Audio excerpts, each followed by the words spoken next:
I'm doing everything the way Lisa taught me.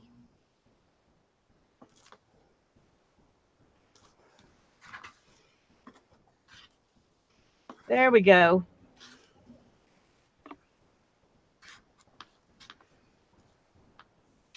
Up. I see we're live.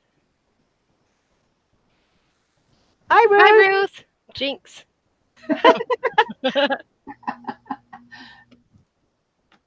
Okay, we're gonna start with me, I guess, right now. That's Um, fine. and one thing before I show you how to do the leader yarn, I'm going to show you what I'm doing right now, which is winding this off.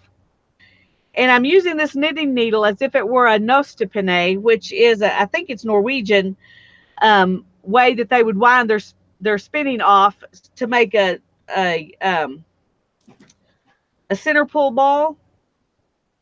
And if you make a center pull ball, then you can ply from one ball from the outside and the inside. You can ply that together to make a plied yarn. And I'm just winding it. You just go over and over this way, and then back over this way and back over that way, just Okay. around Yeah. around whatever you're using. I don't have a nose to penne, so I'm using this knitting needle, but and I'm just trying. I just left a little bit of it on here so I could show you because I didn't want to spend 20 minutes winding it off. Okay. Now here is where I'm at the end, and there's my, oh man, that's not, let me find some scissors. I didn't realize how hard that was going to be to cut. I mean, to break. It's pretty strong. Okay. And we'll worry about that later. Right now, all I'm doing is getting it on here so it's off of my spindle. But we'll talk about how to apply that later. Okay, Mary, let me take this one off and I'll show you how to put it back on. Hi, Shelly. I'm glad you're here. I How got long worried was I'd that piece supposed to be? I usually make the piece about a yard long because I make it into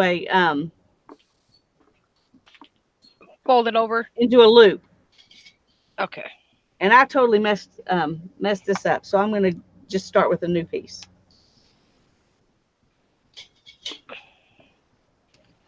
Somehow I got it inside itself. So I got a knot. Okay. all right, let me get a piece of yarn to use real quick. Trying to remember what I used last time.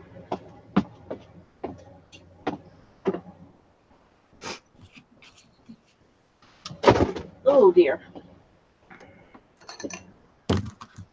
Almost started a craft-a-lunch. Uh-oh. Okay. This is a cotton linen mix, but it can be whatever you want it to be. It just is better if it's not wool because we're going to be working with wool and wool would want to cling to it if it was wool. So make it about a yard long, and then you're going to take it and, fold it in half and tie the ends in a knot so you have a big loop like this. That makes sense? I'm working on it. All righty.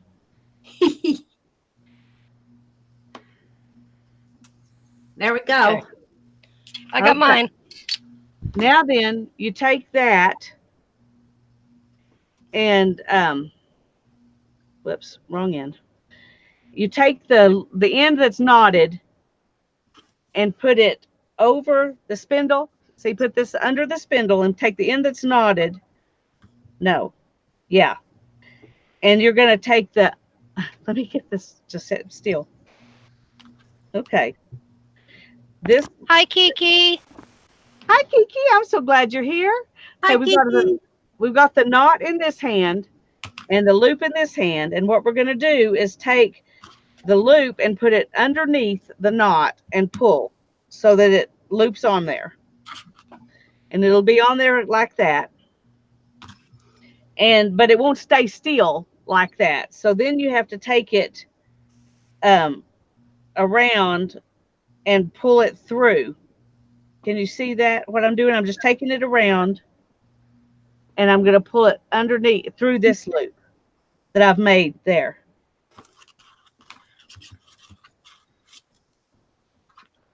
I'm not sure how to show you the best. Does that make sense? Yeah, I think I understand. I just have to get it through. And then you just snug it up to the top of your spindle and pull that tight, and you got your leader yarn.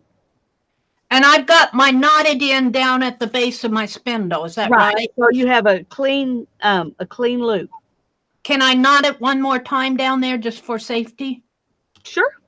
Okay, In fact, some people just take a string and they knot it there, and then they just attach their stuff to one string. But I think this, if you're going to use a leader yarn, this is easier to use. I think I got some of my gray hair in my yarn. Uh-oh. It'll spin. It'll spin. I'll just take and pull my hair out while I spin. Kinky, Marydell Abrams from the Mariotier, and Spanky Madison. Spanky, what's your channel name? Spanky's Crafty Corner. Spanky's Crafty Corner. And Beth Schuler, and her channel name is the same as her name. Those three ladies are going to be my guinea pigs tonight. Oink, oink, oink. Beth has been practicing already, so she'll be I'm the teacher's pet. Mary is the one with the blue table. Yeah, and Beth is the one you can see her face in the video. If you can see her down in the corner there. Do you want me to put my do you want me to tilt it down? I don't want to be the only one. You do it just like that if you want to. I just want to be able to see what you're doing. Okay. So if you don't mind holding your hands up like that to do this, then that's fine. It'll show everybody how to do it. Yeah, but it just will get you tired. Oh. If you don't mind, I don't mind. No, I won't be tired. Okay. Once you've got your leader yarn, then we'll talk about spinning. But I do want to show you something else. And so I'm going to just drop my leader down, and I'm going to show you how you can start without one. And I'm going to use this that I've already pulled out and pre-drafted, if I can find the end of it. I did this a long time ago, so it's been just sitting around. That's pretty. This is Hi, Giovanna. one of these that's been pre-drafted. Oh, okay. So you have one of these, and if it's already pre-drafted, this is what it looks like. If I can find the end of it. No, mine's still in that little wonky snake-looking thing. Yeah, well, that's right, and that's it's really a good way to spin it directly from that. So, oh no, here's this end. Okay, I got two ends, and I don't know which one is really the end. Okay, I got two pieces of stuff here, so let's. Hi, Carly. Is any of this yarn in our box easier to spin for beginners, or does it matter? Yes, it is. And it's really not called yarn until you've spun it. I meant wool. Yeah. The fiber that's yellow and the brown and the white that are thinner, those are probably easier to spin because you don't have to draft as much. But if you do pre-drafting, any of them will be easy, pretty easy to spin. Hi, Carrie. It's good to see you. Okay, if you want to start and do your own leader, you take, and this is what you're going to do with the loop. You're going to do what I'm doing with the hook with the loop of your leader. But I'm going to do it with the hook for now.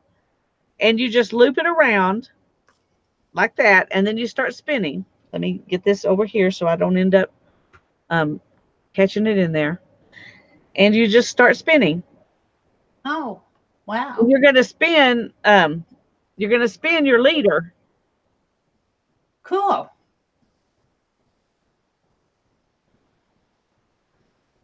And this is, if you've got pre-drafted fiber, this is really not that hard to do. And there are two ways that people go from here. Some people just take it down here, wrap it around, and then come back up, and they keep on spinning. Oh, But I don't like having the double thread there. I don't know why, but it bugs me. So what I do is hold that, and then I come back here and unspin it just enough to get this opened up again. If I can get my finger and get my finger in there, back into that loop, and then I take that loop and run it up on my spindle, and then I wrap it around.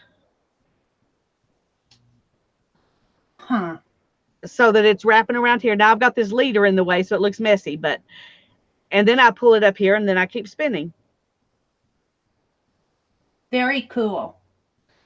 And so there I've made my own leader, and it's out of the same yarn, so you don't have to worry about it coming off, or will it separate from it or whatever,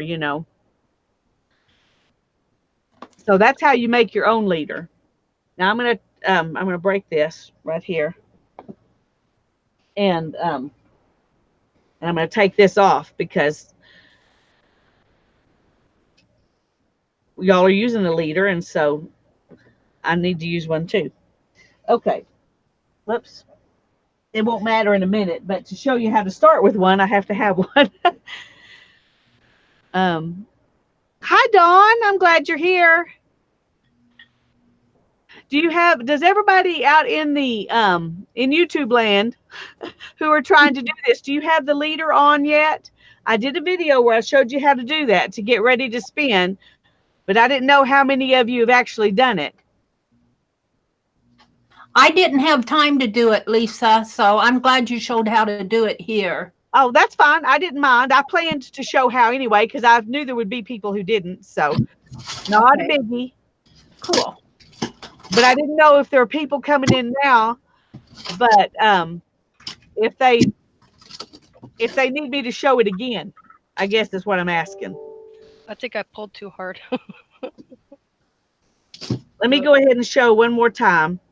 Yeah, because Aunt Beck says she will before their session. She's still decorating her spindle. Okay.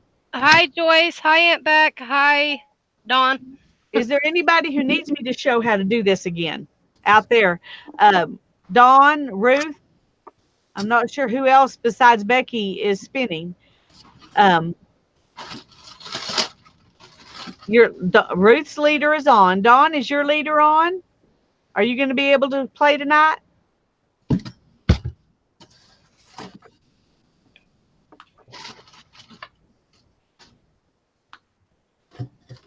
Ruth says her leader is on. Yeah, I saw Ruth, but Dawn hasn't answered yet. Dawn. I'm waiting for her to tell me if she's ready to play, or if she may not be able to play tonight and just be watching anyway. I don't know. So that's. While we're waiting, Lisa, can you tell when we bring it through that little notch there, the leader yarn, do we bring both strands through there? That seems like an awful lot. You bring both. It's got to go through there because you've got to twist this. So, because if you don't, then it will untwist your yarn. Oh, so you twist it. You twist it before you put it through the little notchy there. Well, I twist it a little bit. Okay. Just to get I usually do it like this because it's faster, and then put it through.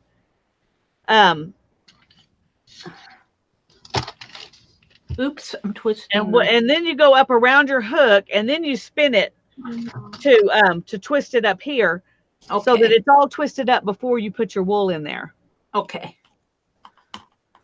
Are you left-handed or right-handed? I'm left-handed. Okay. It's okay. Just do what I do. Just watch me and then do it without worrying about left and right hands. Okay. Because if you try to think, oh, I need to do the opposite or whatever, then that'll get more confusing than just doing it without worrying about it. How many times do we wrap it around the hook? You can do it. I just do one, but At first it would be good to do it twice. Just that way you got that little extra insurance. Okay, and then I spin it. And then spin it so that you've got it where you got a loop up here, but this is spun because you want that. Oh, wait, clockwise or wait, clockwise. I was going backwards. Yeah, you can go either way, but you need to be consistent whichever way you go. And most people spin clockwise and ply counterclockwise, so let's just do it that way. Okay, yep, that works for me. Okay. Hi, Janet. Hi, Janet. Joyce, I'm not sure if I said hi to you, but I'm glad you're here.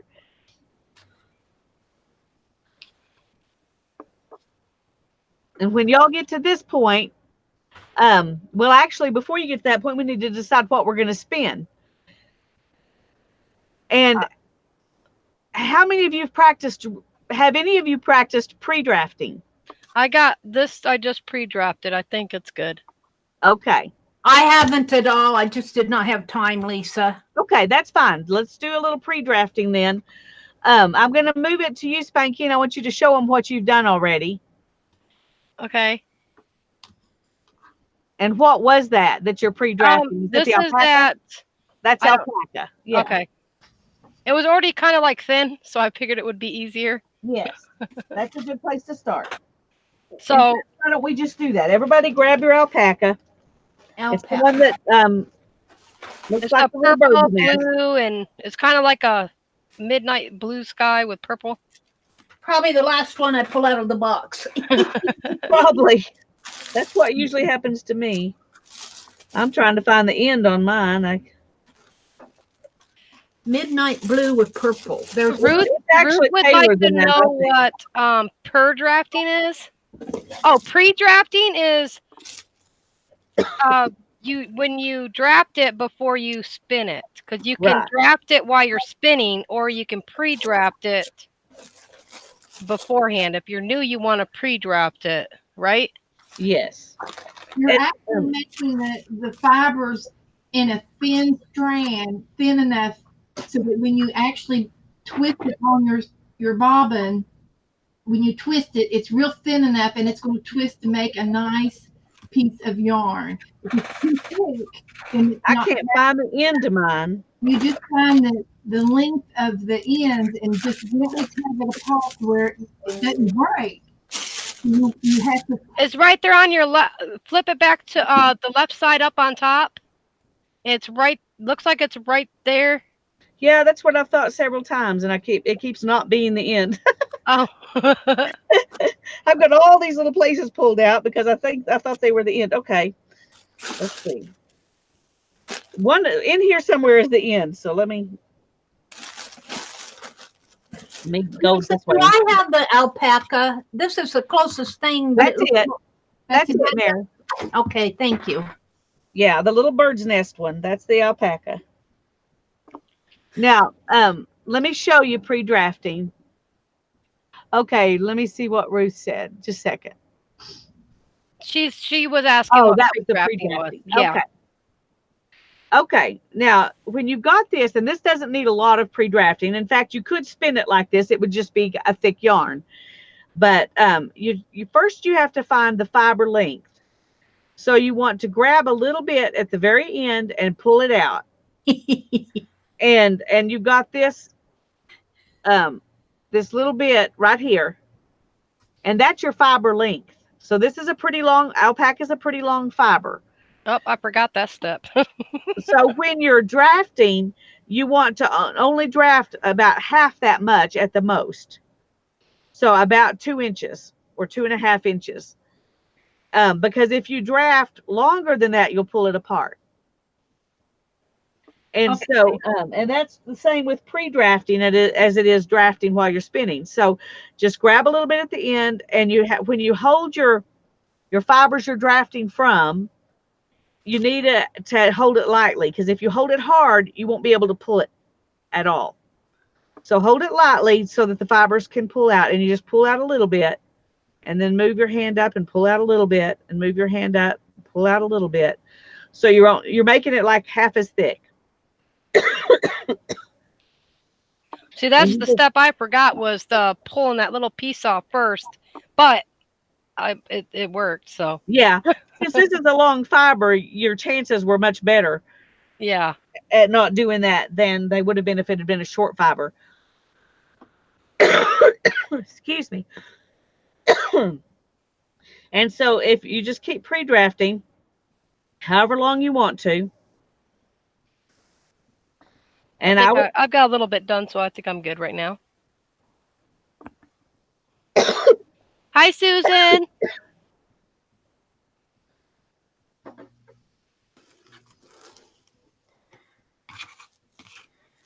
Lisa, I have a question.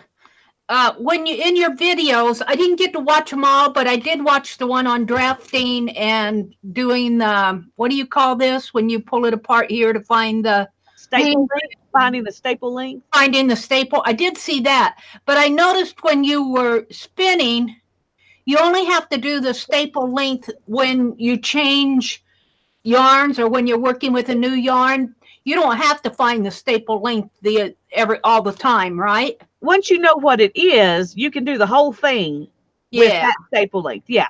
So if we spin with this alpaca all night tonight, we never have to find the staple length again. Right. Okay. Right.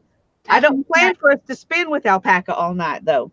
Okay. That's okay with me. I just wondered because I saw you explain it, but then I never really saw any more about it but I didn't watch all the videos either. I watched as much as I could. Yeah, well, and I had already pulled staple lengths from several things and showed them to you, and so I didn't go back over that again. So you already knew all that. Yeah. Okay. And to be honest, I don't always do it. You just kind of know. You've done it so much, you kind of know. Yeah. Or I just don't pull more than a couple of inches, and then you're pretty safe. And then you're safe. Okay. Okay, I'm going to break this off. And this stuff isn't pre-drafted, so I'm going to move it.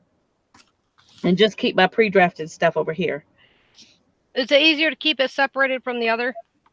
Well, it depends. If you have a place to lay it where it doesn't get in the way, it's fine to leave it attached. Okay. But I'm doing it on my lap, and I don't want it to fall on the floor, so I just broke it off. Okay. One of the important things to look at is to now I forgot what I was going to say. Oh, one of the most important things you can learn is how to reattach, because inevitably it's going to break while you're spinning and you're going to have to reattach. You're never going to have the whole thing pre-drafted and never have to reattach. Unless you're doing it painstakingly, and so reattaching, or if you're adding more fiber, you're going to have to add more fiber.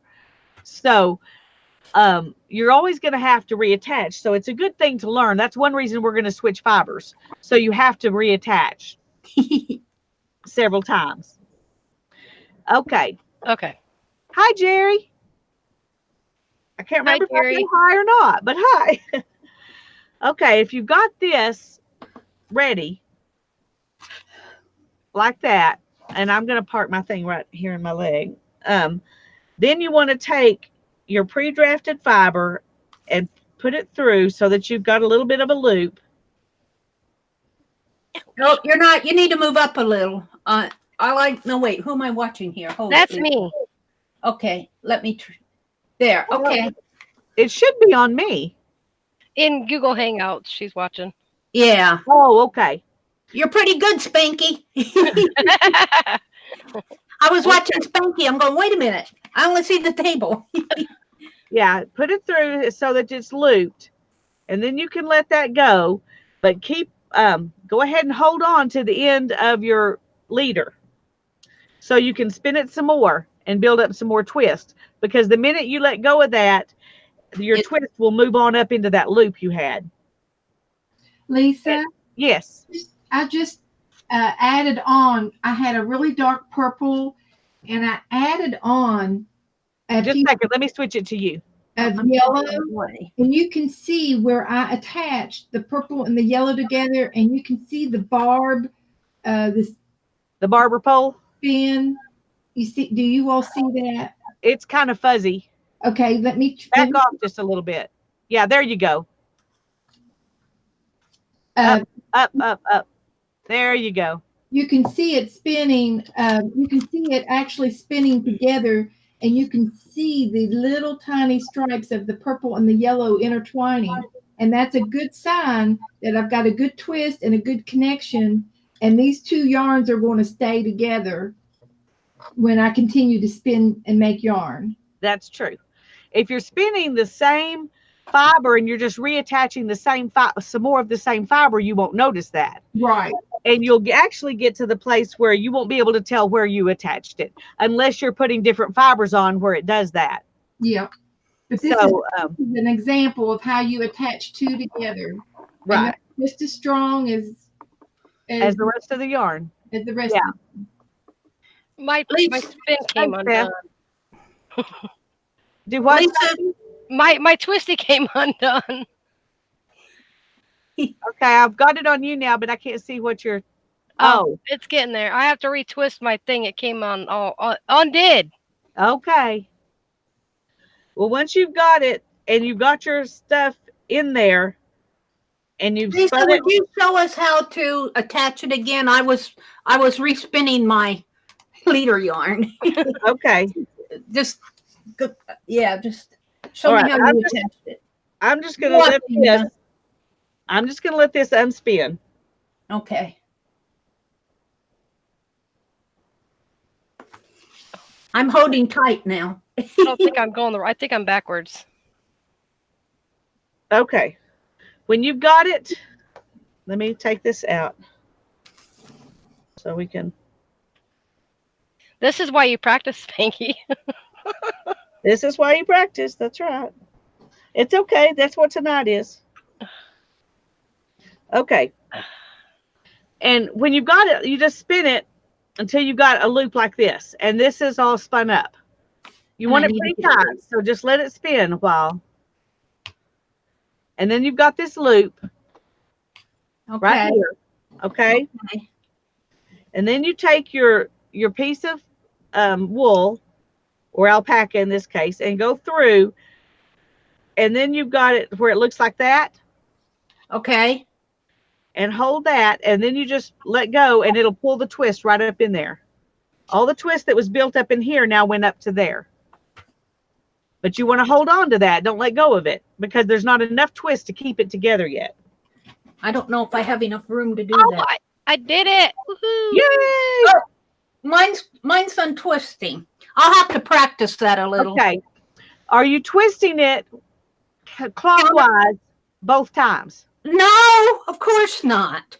You have to twist it clockwise always. Just keep twisting. I know that, but I instinctively want to go counterclockwise. I don't know why, because I think.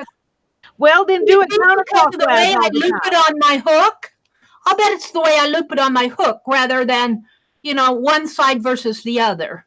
I understand what you're saying. I'll practice it. I'll practice it. You go ahead. I'm going to have to turn on mute. So. Okay. I'll shut up for a half hour. Okay. Once you've got that done, then you have to, I'm trying to get that away. Then you have to add more twist. So just hold on to it and let it spin. It's hard for me to show. I'll do it this way. Let it spin until you build up a lot of twist, and then you want to park it. You can park it under your arm. You can park it between your knees. And then when you do that, then you move your hand up, and the twist will follow your hand. Okay? And then when you've done that a little bit, then you stop. And you twist it some more. And then you park it, and then you let the twist come up. Hi, Teresa. So that it looks like this. And each time you do that, then you have to stop and you have to spin it some more before you go any further. And then you let it come up some more. Mine's getting long. Yeah, well, when it gets long, then just give it another little twist.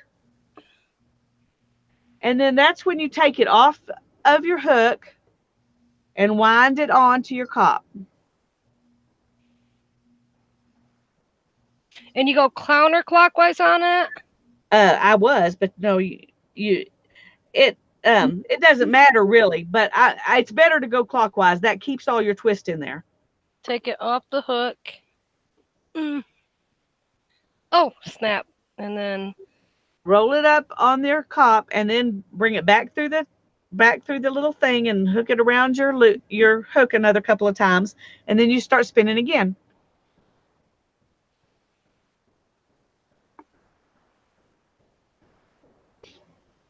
okay. This is not for those who are not coordinated. It looks good, Frankie. It looks good. Okay, I think I'm getting there. Well, and it takes some muscle memory building. So don't fret. If it feels uncoordinated now, it'll get better the more you do it. It does. And it'll begin to feel normal after a while. It does. Okay.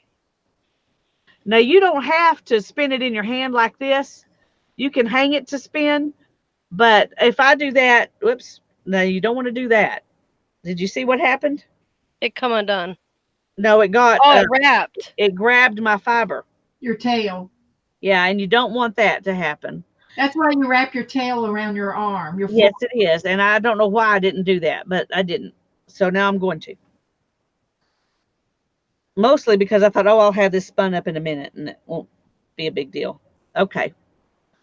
So you can drop it like that and let it spin, but my hand's kind of in the way for you to see. So I'm going to spin it like this. But if you want control, you can spin it in your hand and then park it and then bring it up. See, now I've got this yarn and now I'm going to spin it some more and park it and bring it up some more. And I've got some more yarn and I'm going to spin it. And this time I'm going to park it between my feet so I can bring it up some more. And once you've done that, before you wind it on, and there, see, it's coming unspun. I mean, unwound from my arm. Once you get to this part, you need to spin it a little bit more because you need some more spinning after you move your fiber up or after you move the twist up. Oh. And then you wind it on.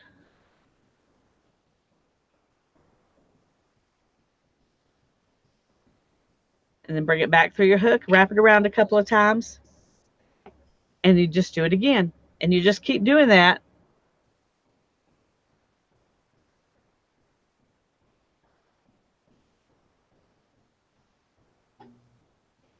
Okay, I have to use the bathroom. So if you gotta stop, you just wrap it around your hook a few times? Oh, yeah, about 6 or 7 times. Okay, I'll be right back. And it will unspin after the hook, but that's okay because that gives you room to where you wrapped it gives you room to start up again next time. Okay, be right back. All righty. And it's just those same things over and over and over again. And this is using pre-drafted fiber. Now it's a little different when you start drafting while you work.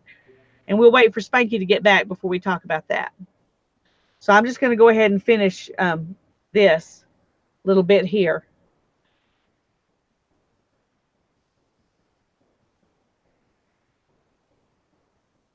And when you stop and you're going to make a change, you want to always leave a little tuft of fluff at the end.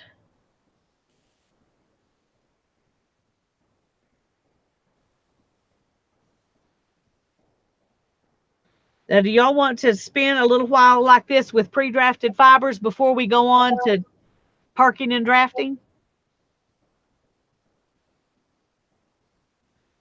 I need to look at chat here a minute.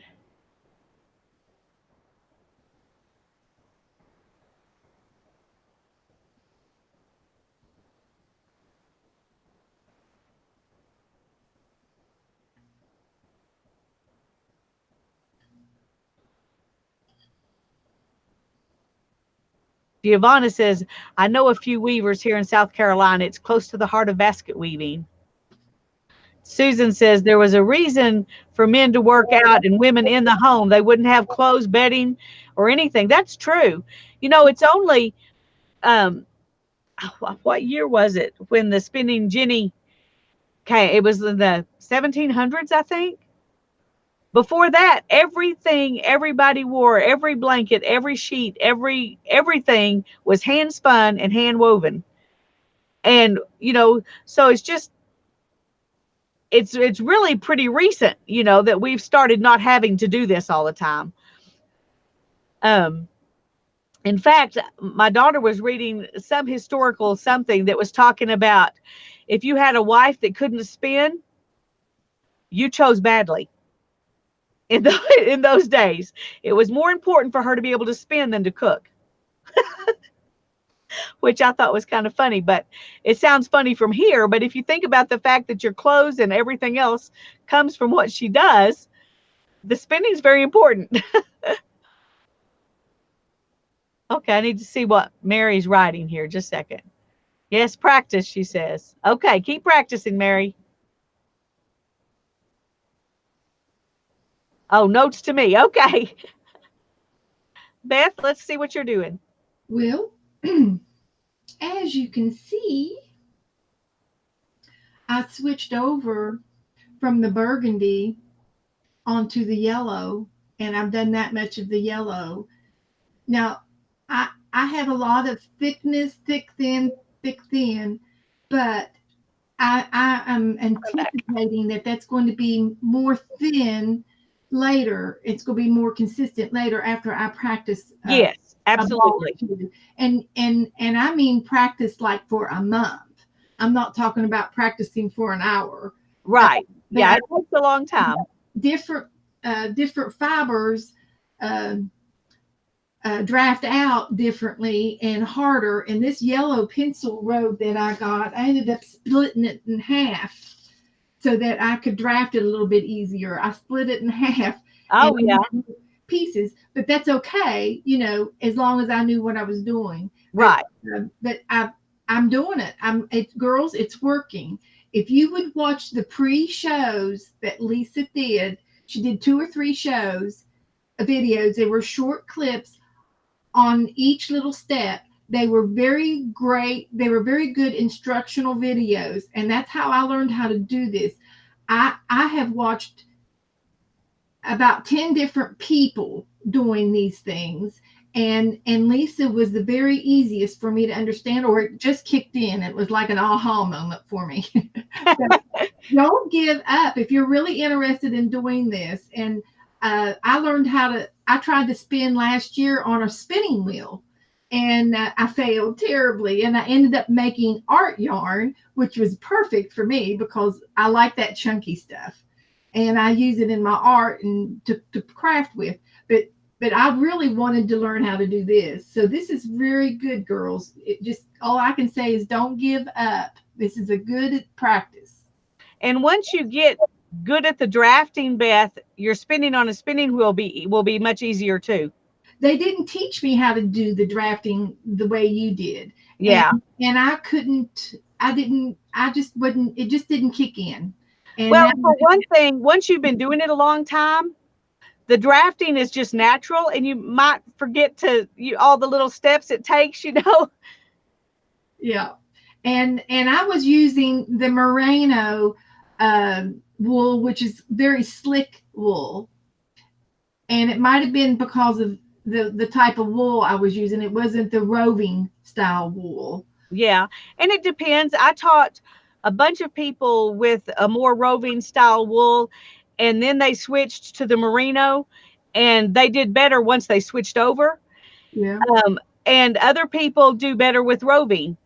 And I taught one girl with the superwash merino, which is really slick and easy. Yeah. And she was doing amazing spinning like in 2 days. I was just in shock at how good she was doing. And it may just be that she got it, and her muscle memory developed quickly or whatever. Now, if you want to talk about this little spinning, how it twists on itself, does that come out? That, well, you want it to twist back on itself some, because if it doesn't have enough spin in it to ply. Is this a little too much though? Well,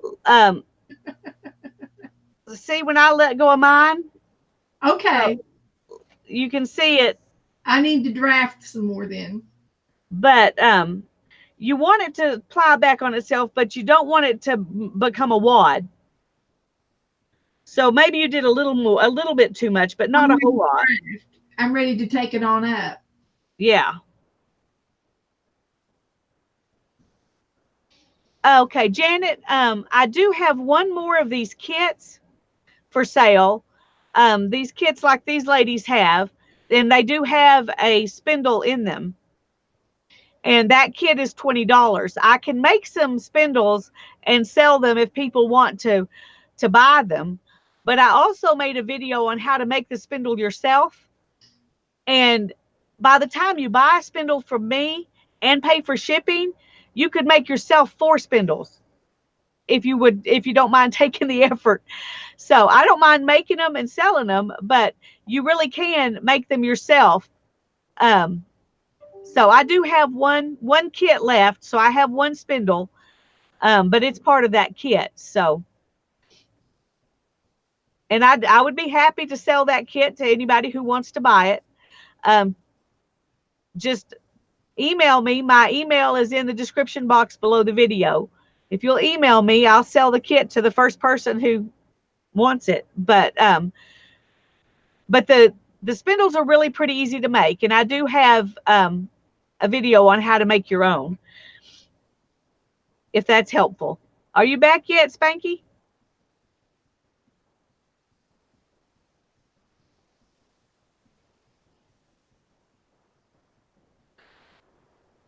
Are you still practicing? Well, yeah, I wanted too tight, and then it unwounded. You're doing good, Spanky. And now it's wrapped up back on itself. When it wants to wrap up on itself, is that when you whoops? That's when you move. You give it a little more fiber, but you want it to be back up on itself some. Yeah. Because if it doesn't, it won't ply. There'll be too little twists to ply. Okay, and then But one of the things you do is arms are too that's short. why you wind it on the cop to keep it from backing up on itself. Okay. Keep that twist at bay. Yeah. So yeah. Okay. Yeah, you definitely got to keep it away from your drafted part, because even just the slightest touch and it wants to grab back. It does. It grabs it really good. Wool likes to grab itself. It loves itself. Teresa, I'll hold that kit for you till June the 3rd. That'll be fine. That'll be fine. If I can do this, anybody can. Let me tell you, because well, you're doing great. I'm not very coordinated on things sometimes. Whoops, I'm going the wrong way. See, that's the thing. Going the other way. I want to go counterclockwise, but well, you just need to choose one way and go that way. Yeah. It can be counterclockwise if that's what you want. Well, I started I started clockwise, so that's the way you need to keep going. Yeah. Or you need to start over and start counterclockwise if you want to. Hi, Lois. Okay, I'm going to put it back on me and do a little more spinning. Hi, Holly. It's looking good, Spanky. Let's go see what Mary's looks like. Is Tanya in here? Hi, Tanya, if you're here. I didn't see her yet. That looks good, Mary.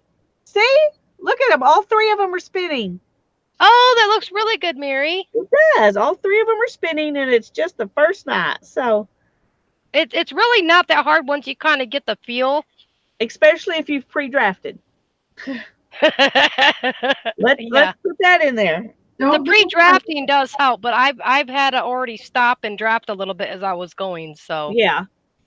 And if you don't do that, if you don't draft the same I guess the width or depth or whatever, you're gonna get wonky. Yeah. You will. It'll be thick and thin. Yeah. And some fibers like this pink stuff that I'm spinning right now. Yeah. This will not be a perfect fiber like that alpaca, because it's got so many different fibers in it that it just naturally makes clumps. Is that I don't know if you can see that? Did you make that yourself? Yeah, I did.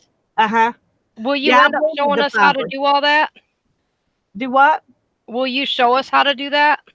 Not tonight, but yeah, I'll show Well, you. no, I know not tonight. Because that'd be cool too. You can add your own like different fibers. Now, can you use? I know I've seen people take yarn in a hairbrush, and or like that brush thing, and brush to make it fluffy. Now, can you do that with any yarn? Like, can you apply this to any type of yarn, or does it have to be specifically like this? Okay, when you say yarn, I'm not sure if you mean Wool. Like wool crochet and yarn. fiber, or do you crochet yarn that's already made into yarn? Yeah, can you like unravel it and brush it out to make it look fluffy, and then kind of have the same concept? It has to be wool or animal. It cannot be acrylic. Acrylic will not, doesn't have the right fibers. Acrylic is too slick. Okay. You cannot make felting or do any kind of spinning with acrylic. Okay, that makes sense. Have at least 80% of wool or animal fiber in it. 80% or more. Okay. Yes. I do Hi, need Eva. Okay, that makes sense. Because I wasn't sure. Because I've seen people who like and made it's things hard out to of. find 100% wool anymore because it's not a popular item in the yarn shops. You have to go to a specialty yarn shop, not just a yarn section. Like Hobby Lobby doesn't have 100% wool yarn. Well, if I'm sorry, but maybe I'm being silly. But if you've got yarn that's already been spun, why would you want to unspin it? To practice this. Well, to practice, I think, or to make, to kind of make your own types, like add different yarns to each other. Yeah. You could do that, and I've seen people chop it up and then use the brushes to do that. But I think you could buy fiber cheaper, buy some wool cheaper than going through all of that. But that's just my personal opinion. Okay. And if you can tell the difference with your fingers from acrylic to wool, when you practice touching it, you will understand the texture. And when you see acrylic or real wool in the secondhand shop, then you know you can grab it. And right, you'll find a little old lady in the secondhand shops that will know what says wool and what doesn't, and they'll hold it for you. They do that for me. Oh, okay. Because I do felting with the barbed needle, and I can't felt with acrylic. It has to be 80% or more of wool than not to be able to use it in my craft. And that's for felting. I think you could spin fibers that are not. You could spin fibers together. I mean, I've seen people spin polyester stuff that you've stuffed pillows with. You can spin that, but you couldn't felt it. Right. Okay. And so, but it won't felt. Okay. It won't felt. But I don't know why you would want to spin that. But I guess you could. Well, Susan asked a question. If you're going to use your yarn or your polyester to sew something underneath the couch, it would be great because it would be strong. That's true. So, it depends on what you're going to need it for. Yeah. But by the time you buy that and you take the time to spin it, to tie something under your couch, yeah, you could just buy some strong polyester string. But if you're trying to be primitive or you're trying to be cool and you're using your old pillows, I'm just saying it's good to learn how to do it. I love doing the old fashioned crafts. Me too. I love it. Yeah. Susan asked a question. She says, Lisa, the wool you buy that has knobby bits in it, is it from not drafting smoothly, or does that come from a later stage? Now, Susan, usually if you buy yarn, and I'm assuming you're talking about yarn when you say this, if you buy yarn that has knobby bits in it, it's because, and it came, factory made, it's because they wanted it to have knobby bits in it and they spun it that way on purpose. Like the art type yarns, there are a lot of people who want things to look more like it's homemade or hand spun, and so they're trying to accommodate that by putting knobby bits in it. But is that what you were asking? Was it yarn you were talking about? Because if you buy the wool that you're going to spin into yarn, yeah, it happens the way they prepare it, the way they prepare the wool before they spin it, tells whether a lot of whether you're going to have the knobby bits in it or not. See this? You can see if you look there, I've got, these uneven bits. And that's because of the way it was prepared. Because it's mixed with other things, and it's not a smooth preparation. That alpaca was a smooth preparation. That most of the preparations that I've got in the kit are top, and top is the smoothest preparation you can get. So if you want something with knobby bits, then you take your top and you mix it up or mix it with other things. That way you pay more for it because it looks hand spun. That's right. If anybody has a fiber mill, look up fiber mill near you. And if you have a fiber mill that's close to you, you need to go and visit that fiber mill. They usually will give you a free tour if you call them, and they'll show you all the different stages of how they take the wool from the animal all the way to the spinning technique. Of course, they have big machines, but it's still interesting. To learn the different stages of the wools and how they actually clean it and how they actually comb it. They comb it 2 or 3 different times at different stages. And then when they spin it for the customer, and they actually spin it, and then they make different techniques, different types of yarn as a request of the person who gave them the yarn. I mean, they take orders, and the customer. And it's very, very interesting. If anybody has a texture mill close to you, I highly recommend it. And lots of times people who sell their yarns at wool festivals and things, they take them to a fiber mill and have it done, the wool off of their sheep, and have that taken care of, and then they sell it.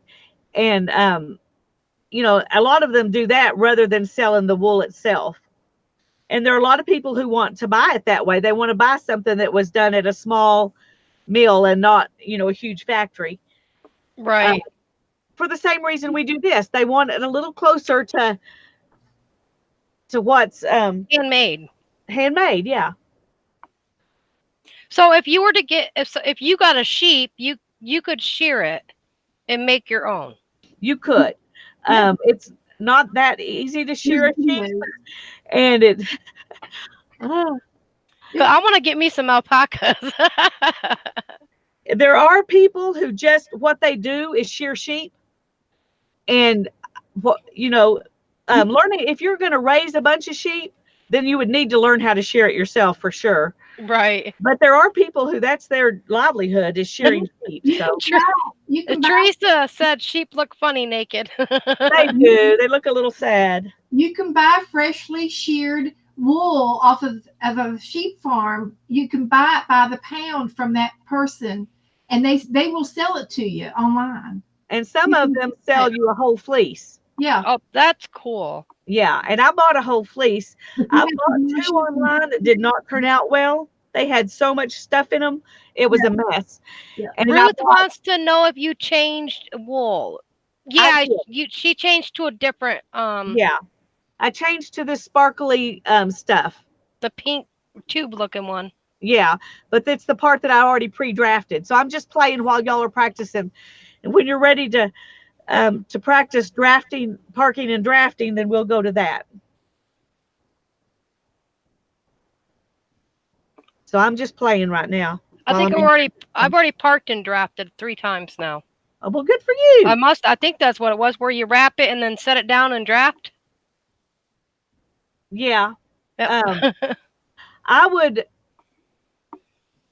hold it somewhere rather than just setting it down, because you lose more of your spin. If it's just sitting there, it'll let go of the spin more. Yeah, I had that issue. That's where my boo-boo was, I think. Yeah.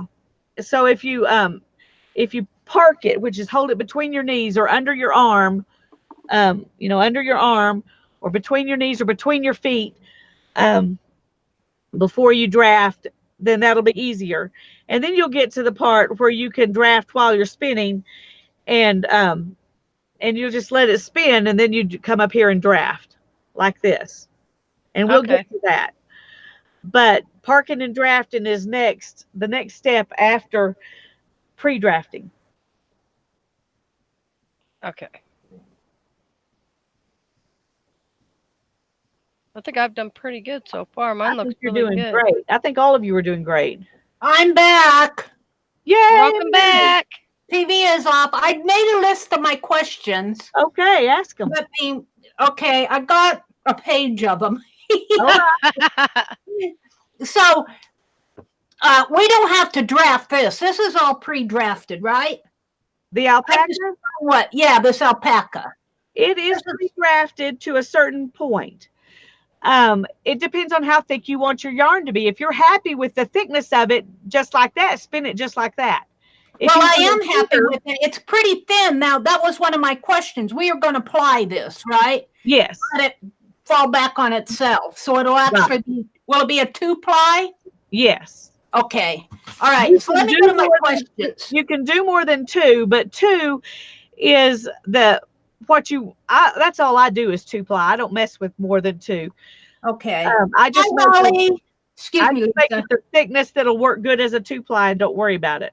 Okay. So I asked the one about the staple, so that one's been answered. When starting mine, when I started it here on the loop, of course, it's all underneath of here now because I wanted to practice. But when I doubled my yarn over, I brought it through the loop and brought it over. Right. I had a knob on it because where it doubled at the end. Is there any way to get rid of that, or would I just have to? If you double it over, and then you draft it a little bit, you'll thin it back down, or pre-draft it before you double it over to half the size. Then when it's doubled, it's the normal size. Okay. You'll have to walk me through the drafting because I haven't practiced that part, but that kind of answered my question. If I run into that again, just pre-draft. Right. Just draft it. Okay. Pre-drafted, we can spin. I'm not sure what that. Oh, yeah, this is already pre-drafted, so we can spin it. You answered that one. Does it make a difference? Like, here's my hook here. Can you see my hook? Yes. All right. And then when I bring it this way, do I have to bring this? Say I got this. This is untwisted here. I bring it back this way. Does it make a difference? If I accidentally get it at the same place as my leader yarn, or do I have to have it opposite of my leader yarn like this? Well, that's one reason why I don't do the spin and then hook the leader yarn like that, because it would be more balanced if you do it the opposite. And that's fine if you have do it the opposite? What do you mean? My leader yarn is already on my stick. Oh, you mean like what you showed when you made your own? You shouldn't have a leader wire tied to your hook. Right here.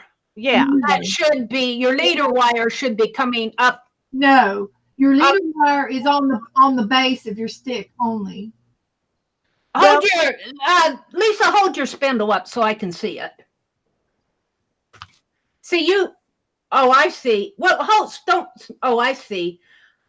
So you put your leader wire on. You got that angle there, though. Now stop. Stop right there. That is my leader. Right here is my leader. You have your leader on your yarn. That's my yarn. This is my yarn. Oh, that's your yarn? Yes. Take it off again. Let me see, because you went too fast for me. That's okay. Sorry. I see.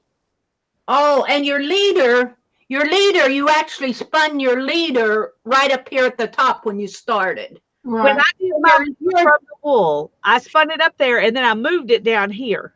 Okay. And that's what I didn't catch, because I've got my leader up there, and I was going, well, does it make a difference if I put it there or there? So, okay, well, that's just something I have to learn. Well, let me say something real quick. There are a lot of people, Mary, who spin it exactly like you got it. Okay. And they just go ahead and hook their yarn back behind the leader yarn, and so that it goes in the notch, and they don't worry about it. Okay. So do they hook it this way then?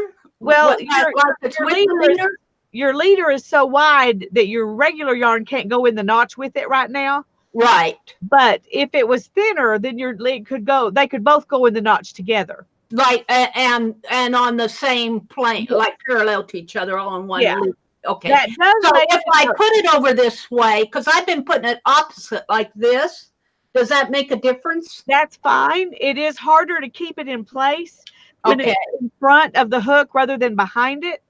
But if you wrap it a couple of times, it should be fine. Okay, and that was my next question. Like, here's the hook. And does it make a difference whether I come around it from the back and this way, or come around from the front? Does it make a difference which way I twist? Like, I can come in the front and go around the back. No, you want to go where it's going into the hook clockwise. So go from behind. So I want to come this way and go clockwise the same way that I'm twisting. No, go the other way. You're going counterclockwise when you do that. No, I'm not. I'm coming that way. Oh, I am going counterclockwise. Oh, okay. Yes, I am. All right. I got it. Okay. And if you do that, it should work fine. Okay. Then let's see. That was my question there. Then my next question was on winding this down on the, what did you call this again? A cog? Cop. C-O-P. Cop. When you wind this down there, does it matter how much you get on here or ooh, I got a cramp in my finger now. Uh-oh. Oh. Oh, I'm going to have to park this and get it out of my. Okay, do that and let me show you. Let me finish here. Let me just massage this a minute. Oh, I don't get that very often, but I've been working all day today. Okay, so if I get a lot on here, just say I keep winding this same cup right in here. Does that affect my spin? Because I've noticed as I'm going to have to quit spinning for a little bit, but if I spin, if I pull it down as I'm winding, does it affect my, or if I have a whole bunch up here and I slender it down into a cone, does that affect the way it spins? Okay, let me show you. I'm going to go back to me so you can see. Okay. When I make a cop, I go ahead and come down as far as I'm going to make my cop. Oh, okay. And I just go back and forth like this. Just like winding a garden hose. Okay. Yes. And you do that because you want it to stay even. Okay. Now, a lot of times you'll see a cop that comes, it's like this. Okay, and that's fine. But if you don't want to wind it all here and then move it and wind it all here and then move it and wind, because and that's where I was heading. It's getting where I was heading. I've got it all wound right up here at the top. Yeah, it'll get caught in between those, and it'll make it harder for you to unwind it when you're trying to take it off. Okay. But make your cop as long as you're going to make it from the very beginning and just go back and forth. That'll keep it even. It'll keep it smooth, and that'll keep the weight dispersed well. Okay. Because I was noticing as I was spinning, I was noticing that my spin was getting harder to do. And I was thinking it was because of the amount that I was getting up here was kind of adding extra weight to it. But I can see if I spin up and down like what you showed us, that would help a lot. I have one more question. Okay. And that's about, now this is pre-drafted. So to make a 2-ply yarn, and this is just what Aunt Beck sent me, but just say we want it about this thickness. Can you see this? What it's would we want something about this size of our draft? Is it, I guess you'd have to practice with the different to know what size wool you're going to make, you spin a little bit. Let me put it on me and I'll show you. Just a second. Okay. Okay. All I'm right. going to back up here. All right. I've got this much spun. Okay. I'm going to, let me wind it off here so it'll protect the rest of it. Then you take this and you let it spin on itself. And that'll show you approximately the size of what you're going to have with the 2-ply. Okay. So then if that's too big, then you draft a little thinner and Okay. do it again until you get what you want. All right. Well, that was all my questions. Thank you so much. The only other thing that I could think of when, because I'm so new to spinning, I started watching your videos and you started talking about drafting and what do you call this thing again here, this round part? What do you This call that? this is the whirl. Whirl. The whirl. WHIRL, whirl.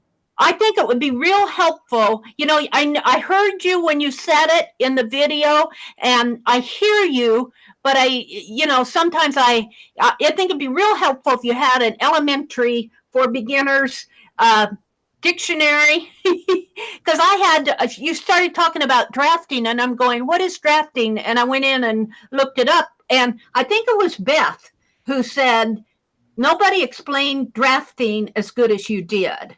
And I was looking all over to see what drafting was. So, and it's just simply, I understand what it is now. I understand what it is. I know what it is now because I've listened so much. But the very first video that I listened to, I didn't know what is drafting, and what you explained staple pretty good. But I think a beginner's dictionary, even if it's like 3 or 4 words, and you might have even had it on that paper. I don't know. I didn't get the whole thing read, so it's partly my fault too. But that was the only other thing when I was working on it that I had questions on, other than the practice stuff here. Well, spinning and weaving have their own language. Yeah. And you do have to learn the language. That's true. Yeah. And like I was telling Beth earlier, when you've done it a while, you forget that other people don't know the language. That's so true. I mean, that's kind of true with everything. And just even with this, me watching you, I lost the fact that this leader yarn was not a part of when you spun it.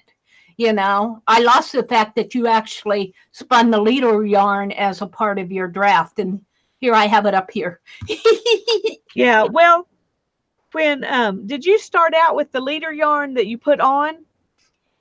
Yeah. Or did you make it your own leader? Did you make it out of yarn? Yeah, I made it out of this yarn, but I did the loop like you said and tied it, and knotted it. Yeah. And then I wrapped it around this way.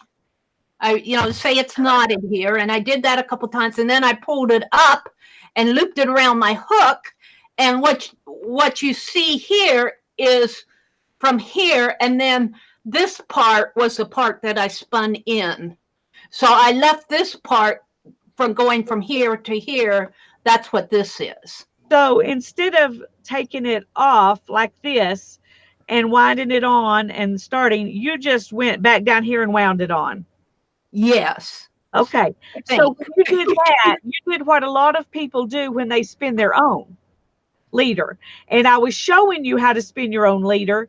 Yeah. And so you may have gotten those two things confused because I did may have. So I I'm may sorry. have. No, that's not your fault. It's just, it's just a beginners trying to figure things out. It's not your fault at all. But now I understand, and I'm glad we covered that because, I couldn't figure out why, I'm going, do I put my yarn here or do I put it across here? And the way that you're doing it, it doesn't make any difference because your leader yarn is already spun into your. It becomes part of your yarn. Yeah. Yeah, it becomes part of your yarn. Right. So what am I going to do with this? You're just going to spin with it like that until you take this off and start again.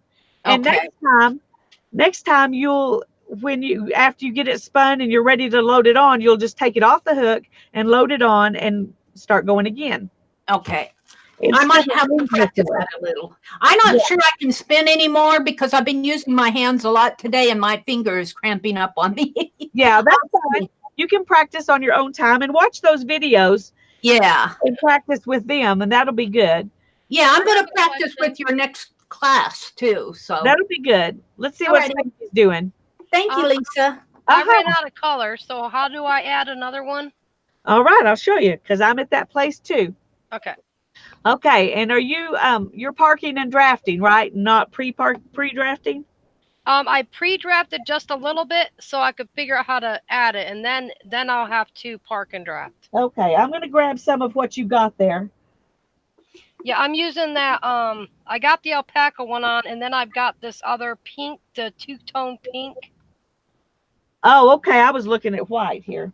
Yeah, well, I split this in half, then I split it in half again. So this is actually what I took off from. Okay, let me find that one. Just a second. It's down here somewhere. Is this alpaca too, or is this a different? No, that blue is the only one that was alpaca. Everything else is wool. Okay, there's definitely a difference in drafting between the alpaca and the wool. Well, and part of it is because, okay, this isn't the light one. Where's the light one? Somehow, my kit got messed up. So I'm going to go ahead and use this darker one, but it's the same kind of thing that light pink one was. Oh, good grief. I just threw everything on the floor. Okay. Okay. So this is kind of like what you had, except this is the darker one. Oh, I can get out the darker one too. Well, that's fine. What you got's fine. Okay. And you split it, right? I split it in half, and then I split it one more time. Okay. So we'll split it in half, and then we'll split it one more time. And then from here, you want to at least fluff it a little bit all the way down before you start trying to draft it. Because this was dyed, hand dyed, it is a little bit felted. Oh, okay. That's probably where my... Yeah, and that makes it harder to draft. All right, let me park this down here. So if you will, I'm going to move this piece over and just use this other half. So if you will fluff it out like this, and then go ahead and pre-draft it a little bit, where you just pull. And the pre-drafting, even if you're just pre-drafting a little bit, will help loosen things up too. But it'll be a lot easier to pre-draft if you've loosened it up some to begin with. Okay. All right. Now, do I have to pull that little piece off? It would be a good idea because this is going to probably have a different staple length. So let's look and see. See, this staple length is actually pretty short. And mine almost covers my hand. Well, it does, but all those fibers are not in that. They don't have that same staple length. Okay, yeah. So it's about just over an inch. Well, actually, I think it's. Let me grab a different one. See. Okay, you can see this. Yep, that's about how big mine was. Now, if I take these end ones here and I pull, they'll come out because they were kind of caught in there. Okay. Okay, so this is what we've really got. So it's about this long. It's about 3 inches. Okay. So you will only want to draft about 1.5 inches. Okay. Okay, so now I've pre-drafted it to about twice as long as it was. And you've already pre-drafted all that? Well, I just had a little bit. I just pre-drafted it, Holy moly. It's about twice as long as it was. Okay. And but the fluffing, it makes it easier to pre-draft. And once you've pre-drafted it a little bit, and I always pre-draft things a little bit, even now. Well, I say that, it depends. Sometimes I just grab a small hunk of it and I don't pre-draft that. But if it's something that's already fluffy and not okay, if you take your fluffy fibers you got left on your spindle, yep, and you pre-draft a little bit more so that it's pretty thin, okay, and then overlap them, with the fibers that you've got that are fluffy from your spindle, and hold kind of at about this far from the end of that. So you've got a little bit of those fibers down here. And then you go ahead and spin. Do I fold that around like I did on my lead? No, you just lay it across. I just lay it across? Okay, gotcha. Yeah, it'll connect. Just lay it across and then spin and then park it and then draft a little bit and then let the spin go in. And you'll see that barber poling kind of effect where it's connected. Hold on 1 minute, y'all. Sorry, just keep practicing for a second.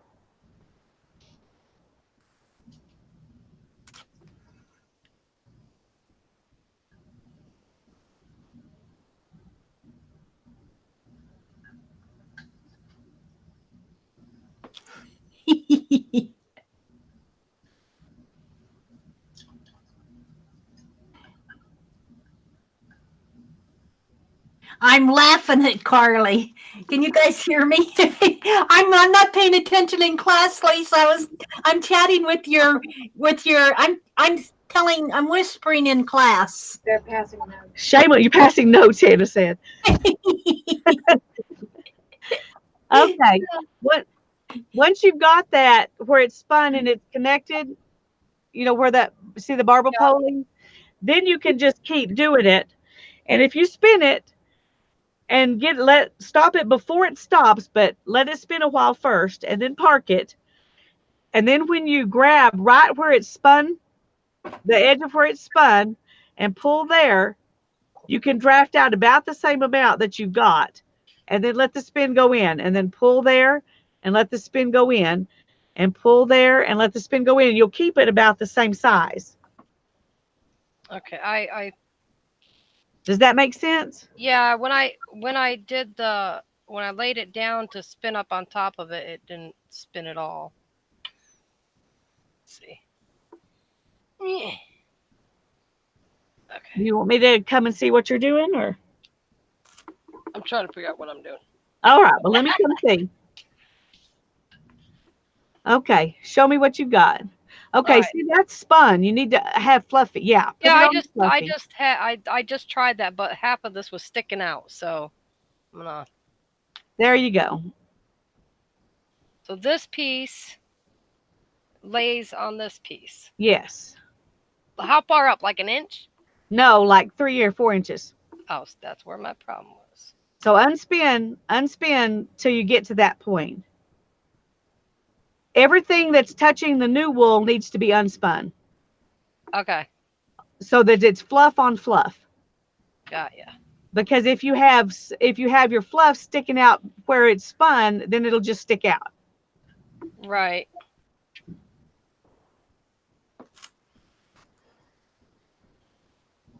Where's my? Okay.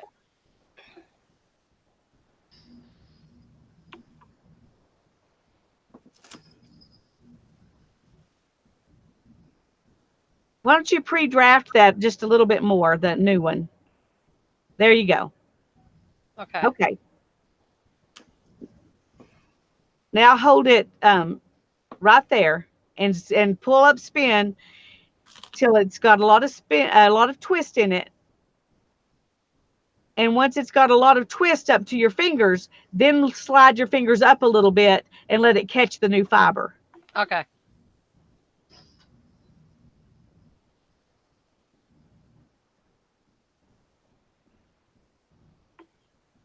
Hi, Barb. I'm sorry I didn't notice you came in. It's good to see you. Hi, Barb. She just came in a minute ago. Oh, good. You are doing a really good job, Lisa. I really enjoyed this. I have really enjoyed this. I can't spin right now because of my hand, but I'm going to practice. I'm tempted, Lisa, to take this all off. Can I do that and untwist it? I wouldn't untwist it. I'd just start with new stuff. Okay, nope, that didn't work. Oh, either. really?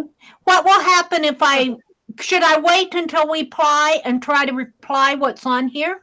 I don't think it's enough to worry about. Now, if you want to take it off and hold it taut, and then hold it back on itself and ply it like that, and just ply it right on the spindle, it'll be then that would work probably best because there's not a whole lot there. Okay, let me experiment with it because I might mess it up, but I'll be learning in the process. Thank you. All right, thank you. Okay, now when you get enough twist in there, just park it. And yeah, then I had to undo it again because it didn't go up like it. The new wool just went up with my hand. I think I held it too tight. Yeah. Well, if you will put your left hand up and there you go. Now I got it. Yeah. I say if you put your left hand up where your right hand is and then move your right hand and then let your left hand slide up, sometimes that'll help too.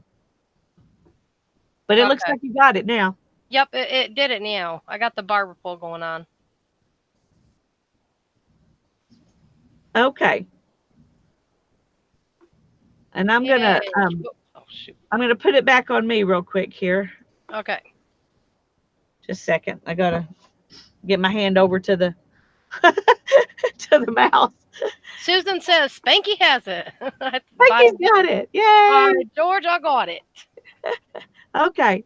When you're to park and draft, you spin it, and then you park it, and then you use your fingers here to pull out some new fiber while you're holding this fiber gently with that hand. And then you let the spin go in. I mean, the twist go in. And then you do the same thing again. And when you can tell there's not a whole lot of twist, then you spin it. You can't see that, but it's spinning. And then you park it, and then you do the same thing again.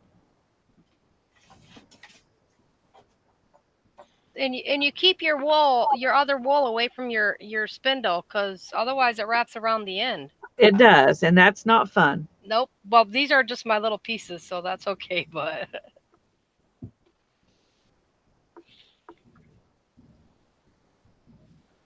and I wouldn't, you can go a lot longer distance, and once you get to doing this, you could stand up and you could spin till you're holding it way up over your head and then wind it on so you can get a longer piece before you wind it on. But I don't think that necessarily makes it that much faster.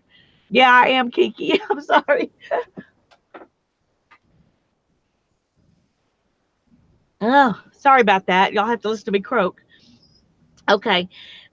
So I'm going to show you now without parking and drafting, just how you spin when you've already, once you can trust yourself, you just pull out little bits.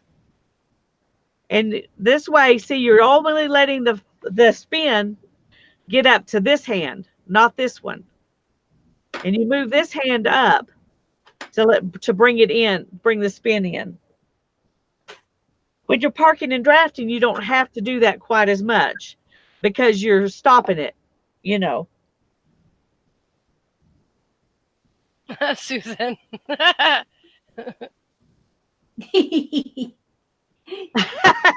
Thanks, Susan. I'm about a foot away from it. I hear you guys laughing, so I had to laugh. I'm 4'11" and 3/4, so. Oh, you're an inch taller than me.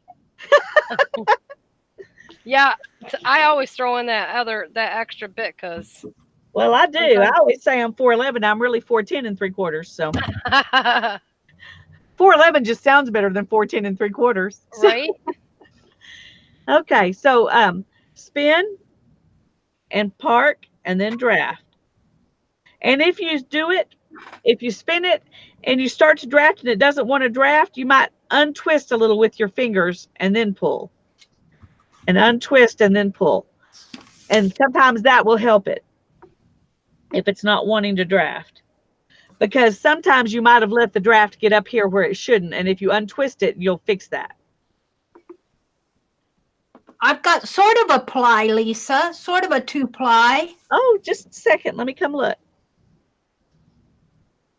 It's a very loose one, but yeah, tighter here. But it's now.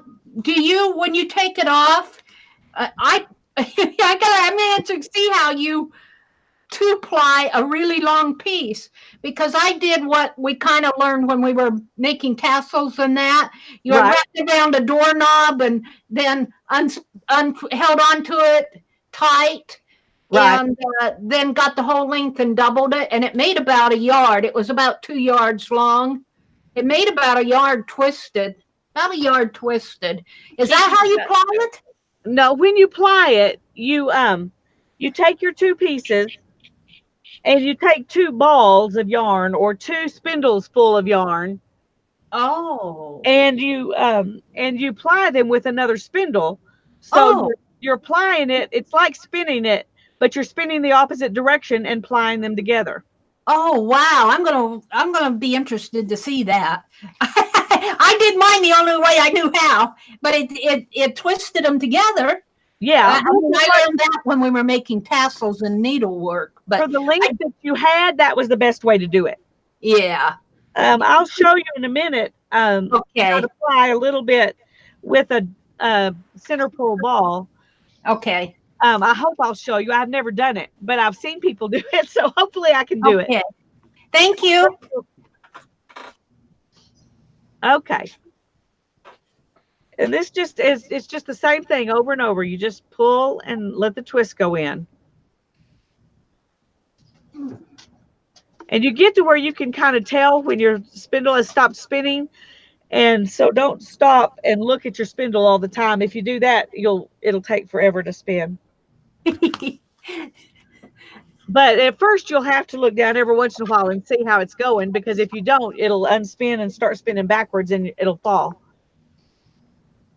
But if you're doing it this way, then as soon as you stop it, you can wind it on. You don't have to add more spin to it like you do when you park and draft. And that makes it go faster as well. But for the beginning, you want to spin it and park it and then draft and then draft and then spin it and park it and draft and then draft. I think I like drafting first, like pre-drafting. I think I like. Well, yeah, the that sounds good to me. Makes it much easier. And I pre-drafted everything I spun for like the first month. I'm just trying to show you what will come next. So don't worry about it if you pre-draft everything for a while. That's fine. That's not cheating. That's just learning. So I watched one lady, I was trying to teach her, and she was like, isn't that cheating to pre-draft? I'm like, no, you're getting yarn. That's what you want. You're not cheating. I'm not cheater. I'm not a cheater. No. I just whisper in class, but I don't cheat. 10. There's no cheating in pick 10. If you don't like it, no cheating in pick 10. Oh dear. Lisa, when you get to a good point to where you can explain something to me, let me know, because I have another question. All right. Well, just tell me. What's your question? Well, I want you to show me. Because see here, can you see my table? Let me move it to you. Okay. I can see it sort of, but I can see it a lot better if I move it to you. Okay. All right. So here's my notch here. So I put it through there and there. Am I right so far? Yeah. Yes. And then I loop it through. Well, just say this is all twisted. But see, I still have this. How do you avoid this? This is what I'm missing. At that point, you need that. Okay. That's just like later when you wind your yarn on and you have yarn. Okay, and I do that. I did that. I want see, here's part of it. I've been pulling it off because I cut it off there. But this was I actually put my yarns. This is my big deal of yarn. I put it through there and I wound my yarn as part of my leader yarn, but I still have this down here. Well, that's because you didn't unwind it and take it off and wind it on the cop before you kept going. You just put it down there and wound it on the cop. So, okay, say that this is all, say this is all spun tight here. This is, just say this is not. Go ahead and shift the leader a little bit. Yeah, no, wait, let me finish here. This is my twisted piece here. Yeah. And I've already twisted this and it's tied on to my leader yarn, which is all twisted, and I'm ready to take it off. So I untwist this like this. And then you wind it down that off and wind it. Yes. Okay, that's what I do. And spin some more. And then I put it back here and spin some more. Yes. And that's what you didn't do the first time. That's it. Okay, thank you. And sorry, Beth, I needed to finish my question there. Okay, thank you. You're welcome. That's why we're here. That's what I'm learning. I'm learning a lot here. Okay, let me wind this on, and I'm going to go over and see what Beth's doing. Beth is the advanced student. Been silently over there working away. Yeah. I'm spinning. I did a lot of yellow, and Wow. I'm not there yet. I took Look at that. purple and tied it and split. I had half yellow, half purple, and you can Put really Beth in the spotlight. Pull it down just a tad. There you go. There you go. Right there. The barber pole striations in the pink and the yellow and the purple, dark purple together, and you can see how tight it is. So I'm ready to take and twine it up on my hands just a little bit, and hook it from the hook, and then I'm going to roll it onto my cop like so. Wow. I'm doing yarn. That reminds me of something else I want to show y'all. Thin and thick, but it's getting better as I practice. And it's just going to be thin and thick for a day or two. Maybe. That's how mine will be. It'll be that way a little while. Twist up here, so I'm going to go ahead up to my notch, and then I wrap it a couple of times around the hook, and then I am ready to spin it and draft a little more. Oh, you're drafting as you spin. Yes, mostly, but it's thin. It's thinned out. It's already thinned out a little bit. Actually, So you pre-drafted a little, and then you're drafting as you spin. Yeah. Yeah. But some of the wool drafts prettier than the other parts of the wool. It just depends on how heavy the collar is and the texture of the wool. Different wools have different sheep have different types of wool textures. And they all don't, you might get one particular little baby lamb that has thicker hair than the other, and it just happens. So do they only shear their sheep in the springtime? Most sheep are only sheared once a year. Yeah. In the spring, because they got to get that wool off of their body. Right. They usually do it around lambing time. Which is state fair. Yeah, it's time for the fair. That's right. Okay, I want to show you something else here. Okay. Okay, I've got two different pieces of wool. And both of them have been pre-drafted a little bit. Okay. And there are two different ways that you can spin this and combine them. Okay, one way is by using the cards, and we'll talk about that in a little bit. But another way is to take them and then act as if they are one and pre-draft them together a little bit. And you don't have to do this. You can just start and draft as you spin, since you've pre-drafted them some. But we're going to start like this. Okay, I'm gonna pull it apart there and show you this. Okay, so I've pre-drafted them together, which made them stay together a little bit better. And then, and you could pre-draft them down. They won't mix as well pre-drafted all the way.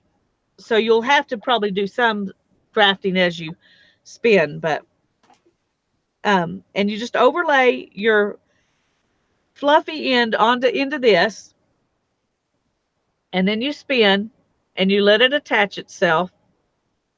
Now, is that you have a alpaca on there now? Is that an entirely different kind of wool now? Okay, these are both wool. They're not, neither one of these is alpaca. Oh, okay. It's Both of sheep. these are just wool. There are two different kinds of wool though. Okay. You can tell by feeling them that they're different kinds of wool.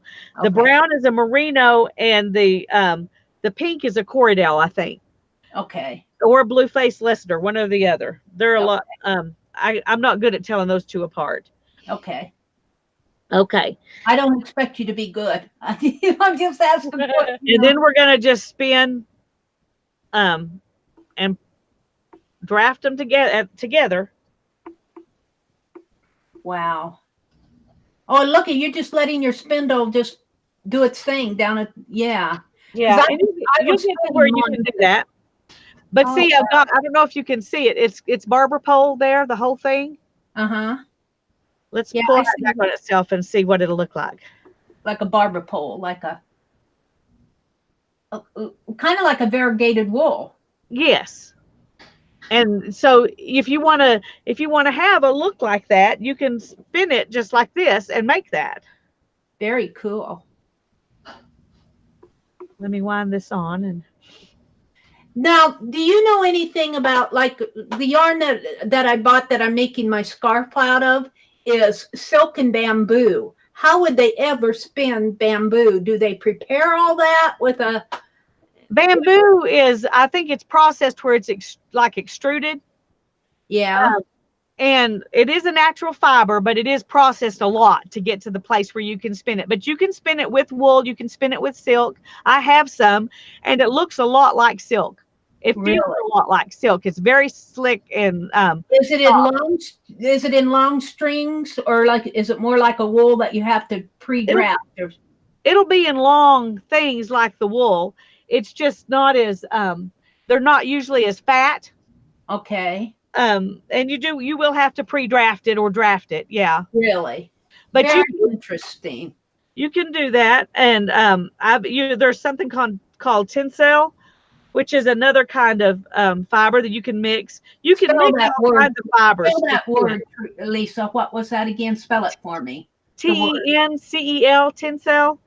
Pencel. Yeah, and it's a very slick fiber, and I can't remember right now if it's a synthetic fiber or if it's from another kind of plant. But wow. But there are a lot of things you can spin, and you can mix them all together, which is one of the things those dog brushes are for, is to be able to mix things together. Yeah. If you want to do that without having to spend a lot of money on equipment. Yeah. I have a drum carder that was a blessing given to me by the lady who I bought my loom from. Whoops. Okay, that happens. I let it get just a little too thin, and then it completely unwound when I dropped it. So, that's all right. It's not a big deal. If you get frustrated over that, you're never going to learn to spin, because it's going to happen. So don't let it frustrate you. Just move on. Wind it on your hook clockwise in the same way that you're spinning. Yes. Okay. Just kind of repeating my lesson. That's fine. That's fine. It's very interesting to watch you do that, Lisa. It's very interesting to watch it happen. So you've taught like young kids to do this, and you've taught spinning classes. Did I remember you say you taught at I don't want to say a group of kids? Did you teach a group of kids? We did demonstrations at spinning at history fairs. Yeah, that's what I'm thinking of. I had extra spindles, and so I would teach some of the kids who wanted to learn. I would teach them how to spin right there, and they would spin a while on those spindles. Wow. And then, of course, they had to give the spindles to someone else so that someone else could spin. Oh. But at one of those history fairs, I had this little boy. He was about 12 or 13. And once he got in there and started spinning, he did not want to stop. He stayed right there and spun until we had to leave. Oh. And when it was time to leave, I gave him a bag of fiber and the spindle, and I said, "Take it home and have fun." Oh. So he was so excited. Wow. How cool is that? But I thought, we want to share it with that generation. They need to learn this. So yes. Here I am in my late 60s and I'm just learning how to knit. Of course, I've crocheted all my life, so I'm picking it up easier, but I think it's neat to teach the young kids that want to learn these techniques. They'll carry that through all their life, you know. If they want Yeah, to. my teacher Lisa taught me how to do that. Our spindle looked like a, what did they call it this morning? One of those tinker toys. Tinker toy, yeah. They called it when I was painting it. They said, looks like a tinker toy. And I'm going, yeah, but it's my hand spindle. Yeah. For me. Well, spindles look all kinds of different ways, so you can make them as fancy or simple as you want. And this is about as simple as you can go. Well, I like mine. I like it. It's black and gold now. Yeah. Yeah. Well, they spin pretty well for being, you know, something that costs about $3 to make. Yeah. Very cool. One thing I wanted to go ahead and show you was how to use those brushes to mix fibers and how to spin from that. Okay, I forgot to get a brush. Brushes. They're not very wide. The widest ones I could find was at Walmart were like 3 inches wide. Yeah, that's wide enough. Is that wide enough? Good. I bought 2 of them because I wanna learn right along with you. All righty. You aren't gonna get anything over me. Here are my dog brushes. Now these are a little bit bigger. Yeah. I got these at PetSmart. Oh, at PetSmart. Okay. Yeah. These cost about $8 a piece. Okay. But one thing they have is they will push the fibers off. Oh, cool. It's cool, but it's not necessary. And that's what they charge the extra $3 for. Okay. So you don't need it. What you really need is the fine tines that have a bend in them. And if you've got brushes like that, can you see that bend? Yes. Oh, snap. If you've I got don't remember that, if mine have a bend in them or not, but well, it's not a big bend. It's just a little bit. a little bend. Yeah. Yeah, like a What king. you don't want are the brushes that have the little balls on the end. Okay. There are dog and cat brushes that are like hair brushes. They have the tine and then the little ball on the end. Okay. Those won't work like these do. Okay. You could make them work if you're desperate, but it will not be easy or fun. I don't know what mine have. I'll have to go check, but not now. Yeah. I'll watch. Okay. Now let me get some fibers out, and we're going to make something fun. All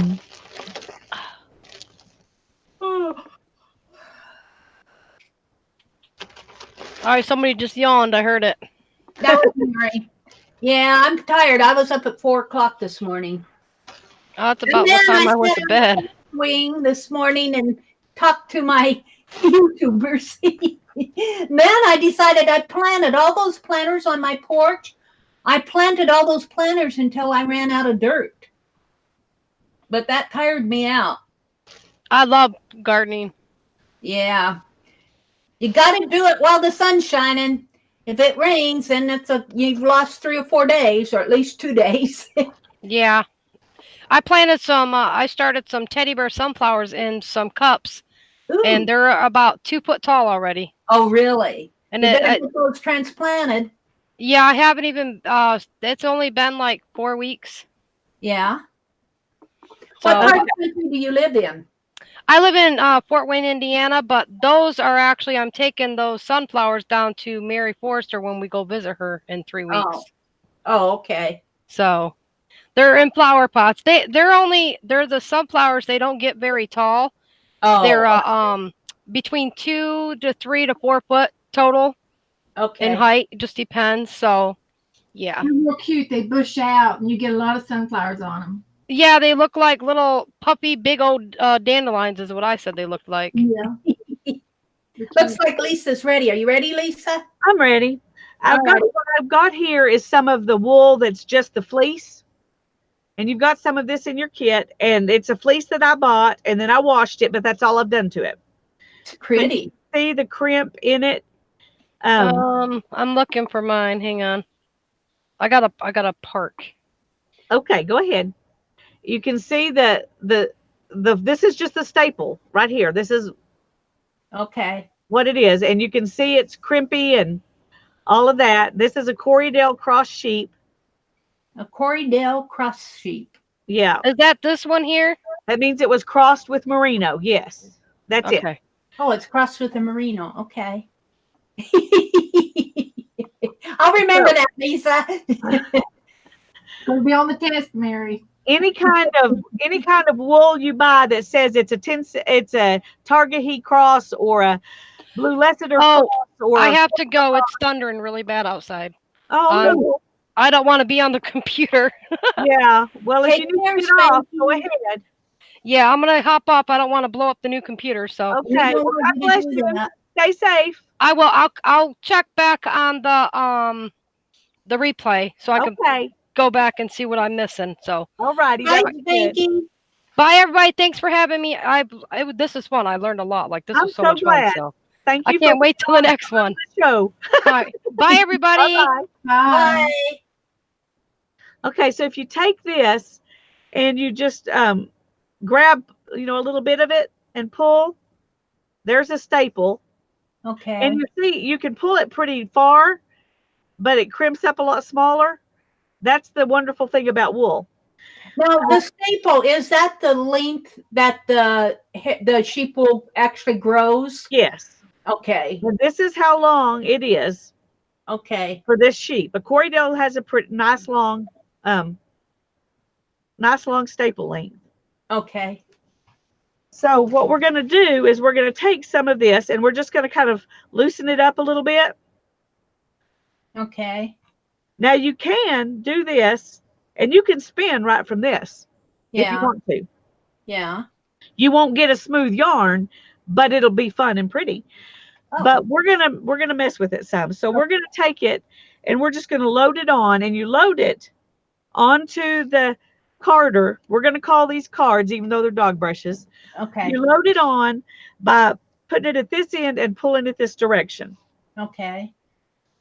Oh, you pull it with your hand. You don't pull it with the other one. Yeah. Well, this is just loading it up. This is not Oh, using this is loading it. Okay. Yeah. Okay. Now, we could just card this like it is. Okay. Just the white wool and spin it just white wool. Okay. But we wanted to do something fun. Oh. So in your bag, you've got something like this that has some Angelina, which is this gold sparkly stuff. Ooh, And sparkly. this is another kind of wool. This is Targahy wool. This little piece of wool that's in there. This is soft silk. It's sari silk waist that's been carded so that it's very soft. Wow. And I don't know that everybody has orange. They may be different colors, but we can put some of that on here. So we'll just do the same thing. Oh, look at that. Ooh, I love those colors. I love that orange color. It's pretty, isn't it? Yes. So the amount that you have on there, by the time you get it carded and drafted, just from that amount, what would that make? About a yard of pre-drafted wool? I've never pre-drafted it from this. I've just always spun it, so I don't know. Okay. But it'll make quite a few yards of yarn. Oh, will it? Oh, yeah. Wow. And Very this is actual strings from the waist from the sari silk. Okay. It's like where they cut off when they wove it, they cut these ends off. Okay. And I'm going to add a little bit of that in there. That'll give it a completely different texture. Look at that. Wow. Okay, so that'll be fun. And that's all I'm going to do. You don't even have to straighten out all those strings. You just put it on there. Just put it on there.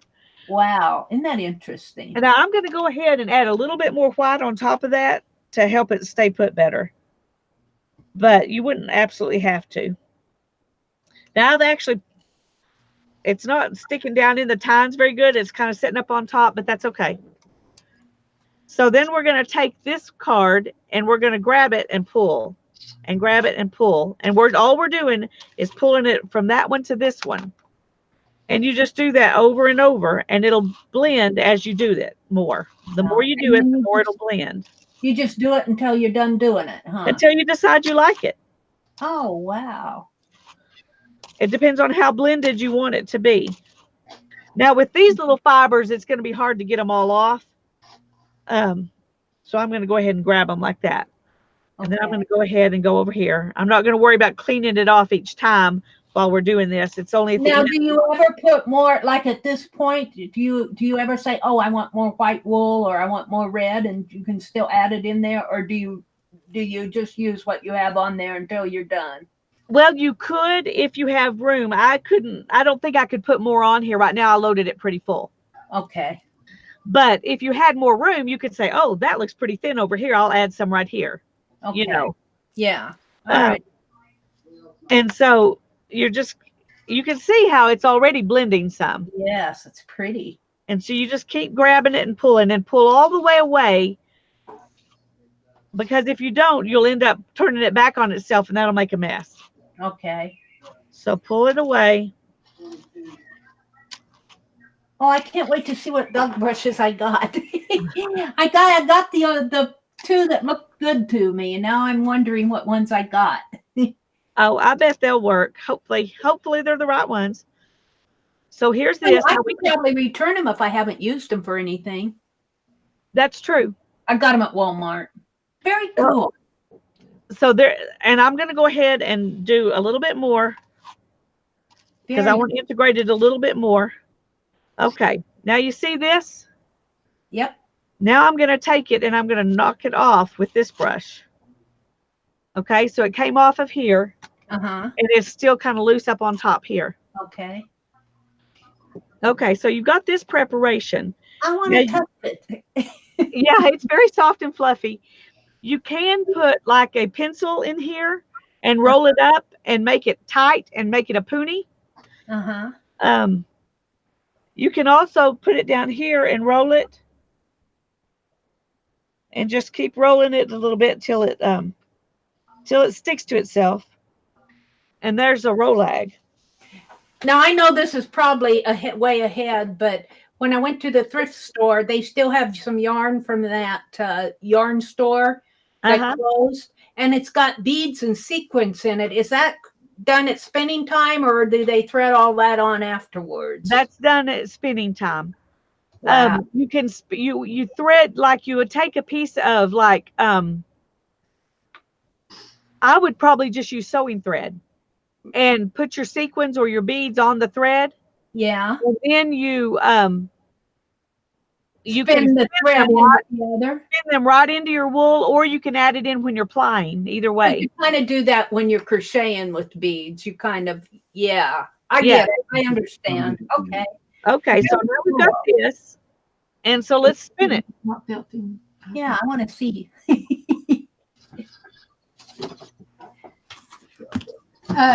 Lisa, I made mine. Oh, just a second. Let me show you. Put it over on you. I carded mine. I got my cat brushes. Yeah, those work fine. They're the same kind of tines. Little kink in them. Yeah. And I got mine at the Dollar Tree. So you can. Oh, the Dollar Tree. And they're pretty good size. They're not. Yeah, those look great. I think these are dog brushes as well. I think they are. Yeah. I'm going to check the Dollar Tree. But I'm just saying, you can look around and shop around until you find what you need. And they have the little kinks in them, like she was talking about. And here's my fluff. Yay! That I made, and I'm going to try to put it in a little pencil roll and roll it up like she was. Oh, look at that. You did that right with her, didn't you? Yeah. Oh, wow. I was just watching. Wow, that's really cool, Bea. And you can also do a finger with, because I have a little bit of experience with my felting, and you can take some of your wool and you can take and finger card it and lay it in your hand and just pull it out, lay it back in your hand.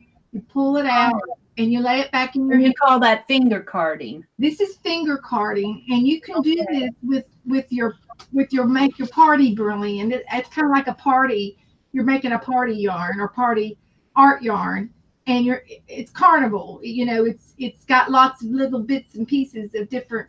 It's similar to this. That's true. And this is another way. If you don't have the brushes, you can do a little bit with your hands right now and actually spin this tonight. You know, I'm just saying if there's a way, if there's a will, there's a way to do it. And I learned this on a video. I didn't make it up. I learned You it. won't want to try to put the silk stuff in it to do that though very well. I don't think it would incorporate well enough. The brush does a better job, of course, but if you have different colors of wool, you can still do the finger carding. Exactly. I've done it with my other projects.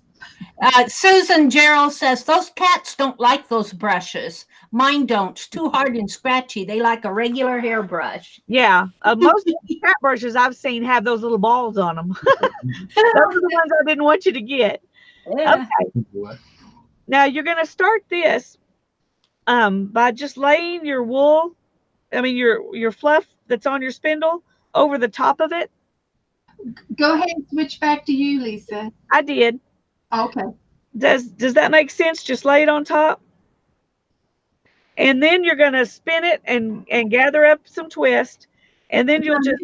Oh, you're going to draft as you go then? Yeah, you have to draft this. I'm going to draft this as I go.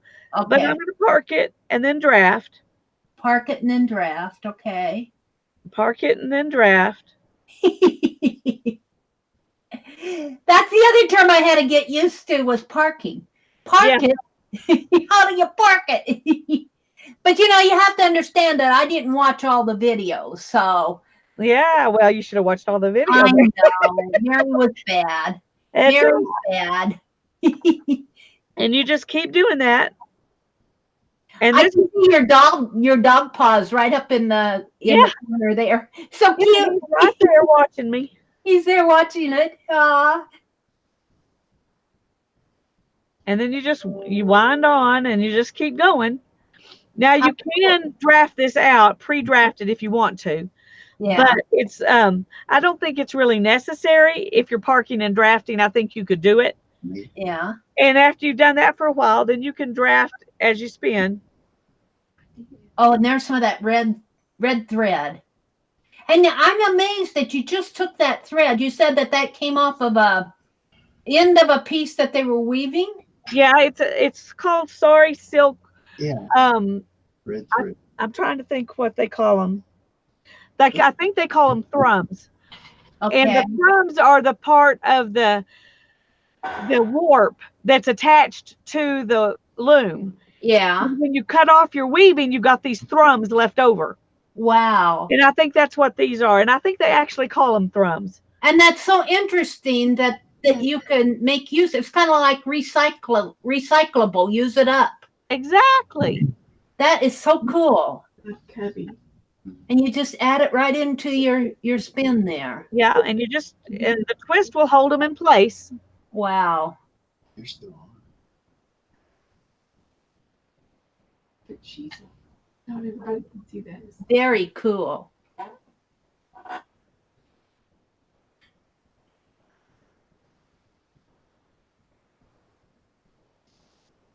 I can see where that little amount now, you said that would make a lot of yarn. I can see where that's happening. Yeah.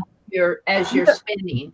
You don't realize how much you compress it down and, And you didn't card that much. You just carded some right there on your carder. Yeah, just a little bit. You carded 5 pieces or something. Right. And, if you had, you wanted to make a big yarn, a skein of yarn with this, you would figure out how much you need to load your carder of each one and then make little piles so that you would do the same amount each time. And have all the same colors and right. So that you could do that. Yeah. How cool.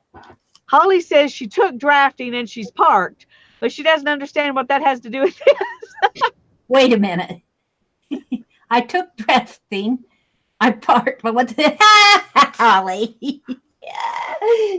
I know we are always coming up with some cute lines. Bring some levity. Yes, they do.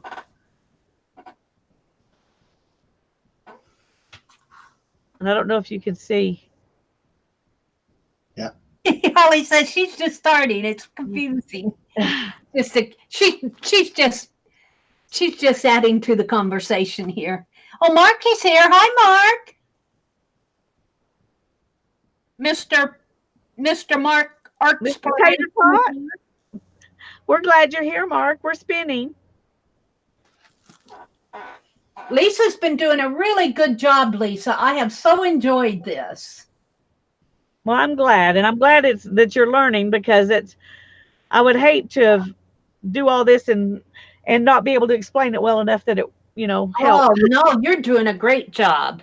I just that I can't do a whole lot right now, but I'm learning just by watching you and being able to ask my questions live. That really helps. It does help. I think if I had this when I learned, it would have been a lot easier. I just watched videos and tried to figure out what they were talking about until I figured like what I'm doing with knitting. Although Yeah. I'm learning a lot about knitting just watching videos. The very first one, Tanya got me straightened out on holding my needles. But other than that, I've been learning everything just by watching videos. Although I think it would be interesting at this point in my knitting now that I've learned a few things, to go ahead and take a beginning knitting class and see if I missed something in my beginning knitting that I should have learned. Yeah. You didn't learn that in 101, Mary? No. I must not have been paying attention. I was probably whispering. Probably so. Webster. Look at Ron this. Draft. That's how sorry. that is. Oh, that's really cool.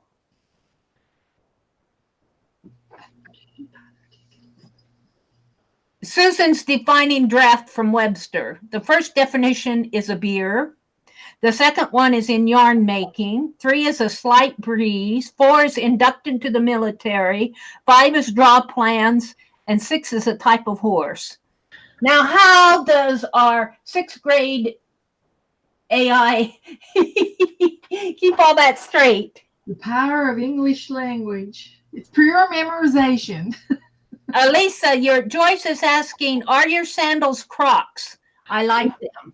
No, these are Allegria, Alegra. They're a wonderful brand if you have feet problem. It's all not anymore. I had plantar fasciitis about 3 years ago, and bought this pair of shoes. And now since I've lost quite a bit of weight, we're really big. But I've got some more that are the right size, but these are still comfy, so I still wear them. One nice thing about these is you can take that insole out and buy fresh ones for $25 to replace them. Oh. And then you've got, kind of almost new shoes again. So. Wow. But they've got a memory foam in them, and so they form to fit your foot, which gives you a lot good support. Now, what are they called again? Because I was yakking. Allegria, Alegra, and they've got a butterfly on them. Oh. Let me see if I can. Oh, I see it on the side there. Uh-huh. Very cool. Do they still sell those? Yeah. I don't know if they sell this exact one. Styles change all the time. Yeah. But I bought these at a shoe store here in town. But you can buy them on Amazon now once you know what your size is. They sell them in European sizes. So these are a size 36. And if you can see back there how much room's at the end of my foot, I really need a 35. But they didn't sell 35s in my store, and so I got these and used them. But when I bought my last pair, I bought 35. Thought you'd grow into that one, did you? Well, I was desperate. It didn't have anything to do with it. 5, a 4 or 5. 6. Do what? What size do you wear? These are 5, 5.5. I mean, these are 6, 6.5. The 36s. 35s are 5, 5.5. Oh, okay. So these did fit better when I weighed more, but I lost weight in my foot too. So they They don't fit as snugly now, and I can't, shrink the strap anymore. So they're just loose. But at the end of the day, these feel real good.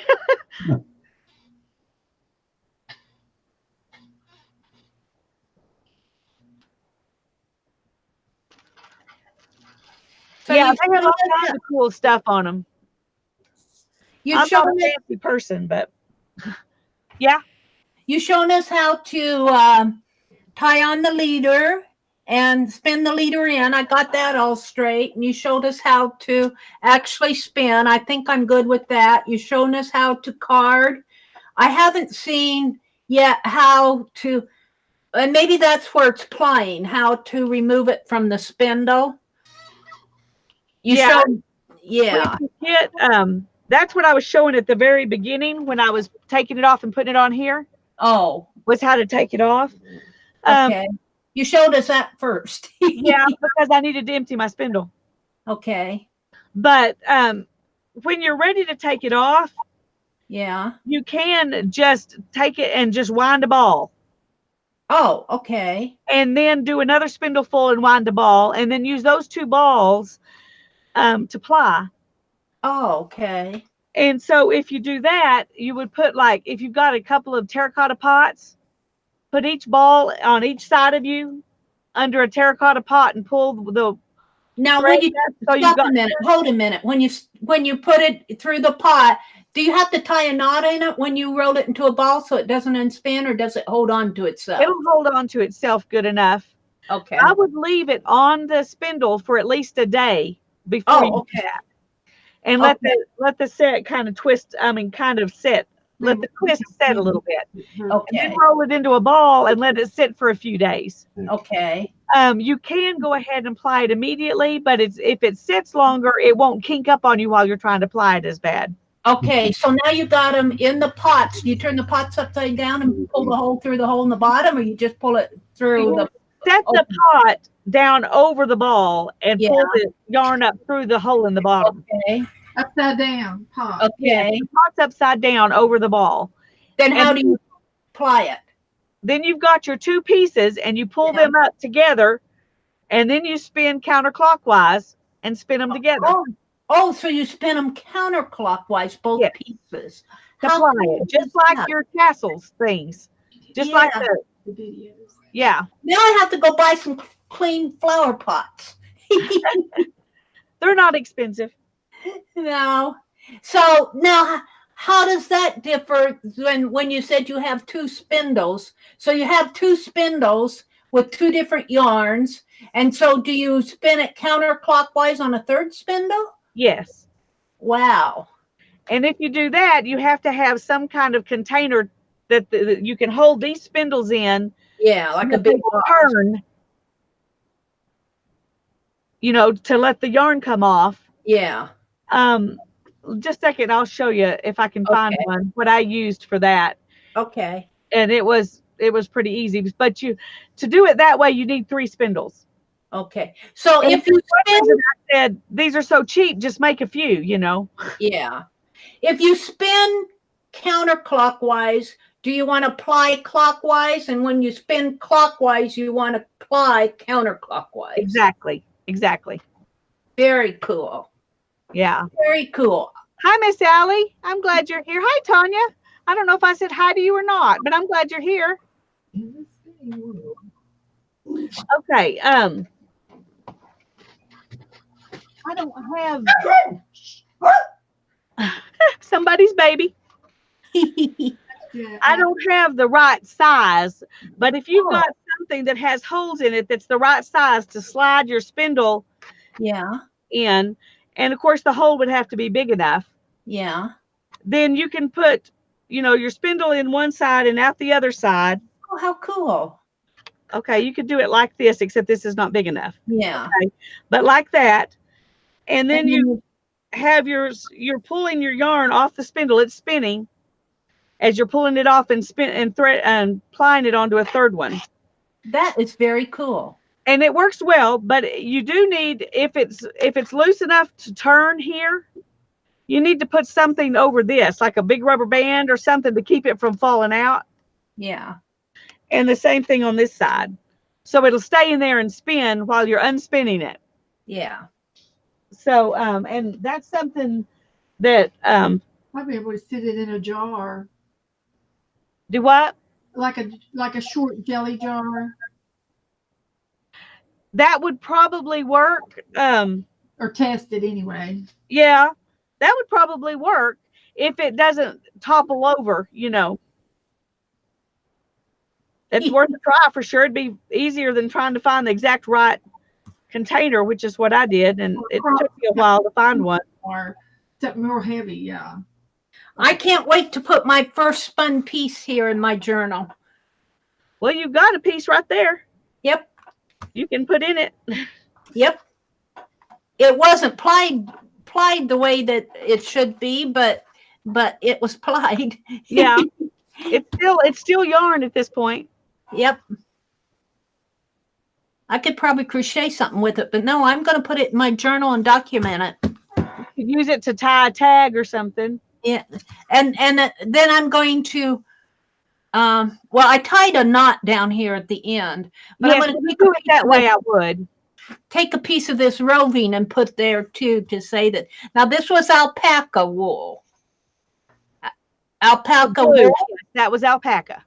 Okay. And is it called wool from an alpaca? Like no, it's just called alpaca fiber. Alpaca fiber. Okay. Because I'm a beginner. It's not wool. Well, you could. Some people call it hair, but it's not hair either. It's different from wool. It's different from hair. It's just alpaca. Isn't that interesting? Wool. If you look at these pieces that I gave you that are straight off the sheep. Yeah. You can't really see it here, but they have little barbs all the way down the hair. Yeah. And that's what catches to each other. And that's why it likes to hold on to itself. You know, it likes to attach. Okay. God made it that way, so it'd be easy to spin. But alpaca doesn't have that. So it's slipperier. Wow. How do you have to card alpaca like you do wool? You can spin it just, from a bunch. Yeah. Like this, or you can card it. Is it better if you card it? I think it doesn't because it doesn't cling to itself the way wool does. Okay. A carded bat of alpaca doesn't cling to itself as well as a carded bat of wool either. Really? And so it's not as easy maybe to it's not as easy to spin. Now what you got there was prepared in a factory, and it was top. It was prepared to spin. So they're all kind of like this. They're not next to each other like this. They're intermingled. Yeah. Which made it easier to spin. But if you just had some alpaca and you didn't do anything to it, you could spin it. Yeah. But you'd have to probably have spun a little while for that to be easy. Boy, you gave us a nice bunch of it. You gave us a really nice. Well, I wanted it to be enough you could do something with. Yeah. Wow. I love the feel of it. So nice and soft. Very cool. Alpaca is one of the nicest, softest fibers. I really love it too. Really? So on a real alpaca animal, like I've never really gone up and touched an animal. Is it as soft when you pet the animal? Is it as soft as what a prepared alpaca is, or is it more of a stringy piece like your wool is? No, it's very soft, but it's very dirty. Alpacas love to roll in the dirt. They do. So it's very, very dirty. Do they like to take baths? Really soft. Do alpacas like the water? Do they like to take baths? I have no idea. I just know they roll in the dirt. When you get an alpaca fleece, it's full of dirt. Really? But it doesn't have lanolin like the sheep do. Oh. So it's just dirt. It's not gunky dirt. Does that make sense? Oh. Yes, it does. A lot of people spin alpaca or card alpaca or whatever without washing it. Really? Okay. Yeah. You just go ahead and spin it, and then you wash your yarn. Then you wash the yarn. Yeah, and it doesn't felt like wool does either. Wow. I noticed when you were dyeing, like you showed one of your videos where you had dyed some pieces. Do you have like a big utility sink out in your back that you do all that in, or how do you dye? Do you dye in a utility sink or with tubs or? Well, you have to have heat You to have dye to have wool heat. to get it to set. Okay. So you can dye like in a big pot, and Oh, you just put the vinegar and the water and put your wool in there and then bring it up to a simmer and then add your dye. okay. It has to get to a certain amount of heat or the dye will not, it won't connect to the wool. I don't know what the right word is, but Okay. Well, that's good enough. so you can do it in a pot like that, which I've done. And that Yeah. wool that you saw, the orange and, well, the fibers that I had that were orange and blue, I don't know if that's what I showed in the video or not, but you can just put it in there, and you can put this kind of stuff in there too, a long strip of this Yeah. in your pot and dye it. Wow. Or you can dye this kind of wool. Can you dye eco dye wool like with an avocado? Yes, Or would that not set? you can, but you have to use alum. I think it's alum. Yeah, I understand The that one. mortitine that's different. If you use an acid dye, it dyes easy. It's a little Okay. harder to use the natural dyes. You have to do some mortitine. Okay. I and I've understand done that a that. couple of times, but it's a lot more work. Okay. And those, I would do outside because they. Okay, I just wondered if you could, because you know those avocados make such a pretty pink. I just wondered if that could be done. But Yeah, it sounds like it's more work. What kind of dye do you use? Do you buy a special dye, or do you just buy like Ritz, or what do you buy? you can use any acid dye. Okay. You can use Kool-Aid. You can use food coloring. Oh. As long as you put as long as you put the vinegar in there, so you've got your acid or citric acid. You can use citric acid instead of vinegar. Okay. What you need, hon? Your dog's tail is wagging. It's so cute. Yeah. Yeah, that'd be good. Should I bring it out so that it'll be easier to get off the pad? Yes. Right now? Yes. Okay. Okay. Sorry. Tanya said onion skins will dye it, Lisa, without too much trouble. Have you dyed with onion skins? I haven't, but I do know that works. I know they did it. I've only done a couple of dye days with the guild, and nobody brought onion skins the times I did it. But yeah, they will. Wow. And all kinds of, marigolds, turmeric. You can dye with turmeric. You can dye with, and turmeric will. This is what you'll get. Ooh, yeah, turmeric. Yeah. But most of those natural things need a mordant. Yeah. And I think alum is what it is. It's been a while since I did it, so I'm not 100% sure. I understand what you're saying because we were talking about, well, in needlework, we were talking about getting dye to the threads before they started making floss that actually did not run. They would talk about mordants and alum and that. Right. Let's see. Susan said if the dyed wool has been boiled, you can't put it in the dryer. Wool will shrink like 100 times in the dryer. I kind of knew that, but well, you don't boil the wool. Yeah. You get it to a simmer, but hold on just a second. Let me let the dog out. He's going nuts. Oh.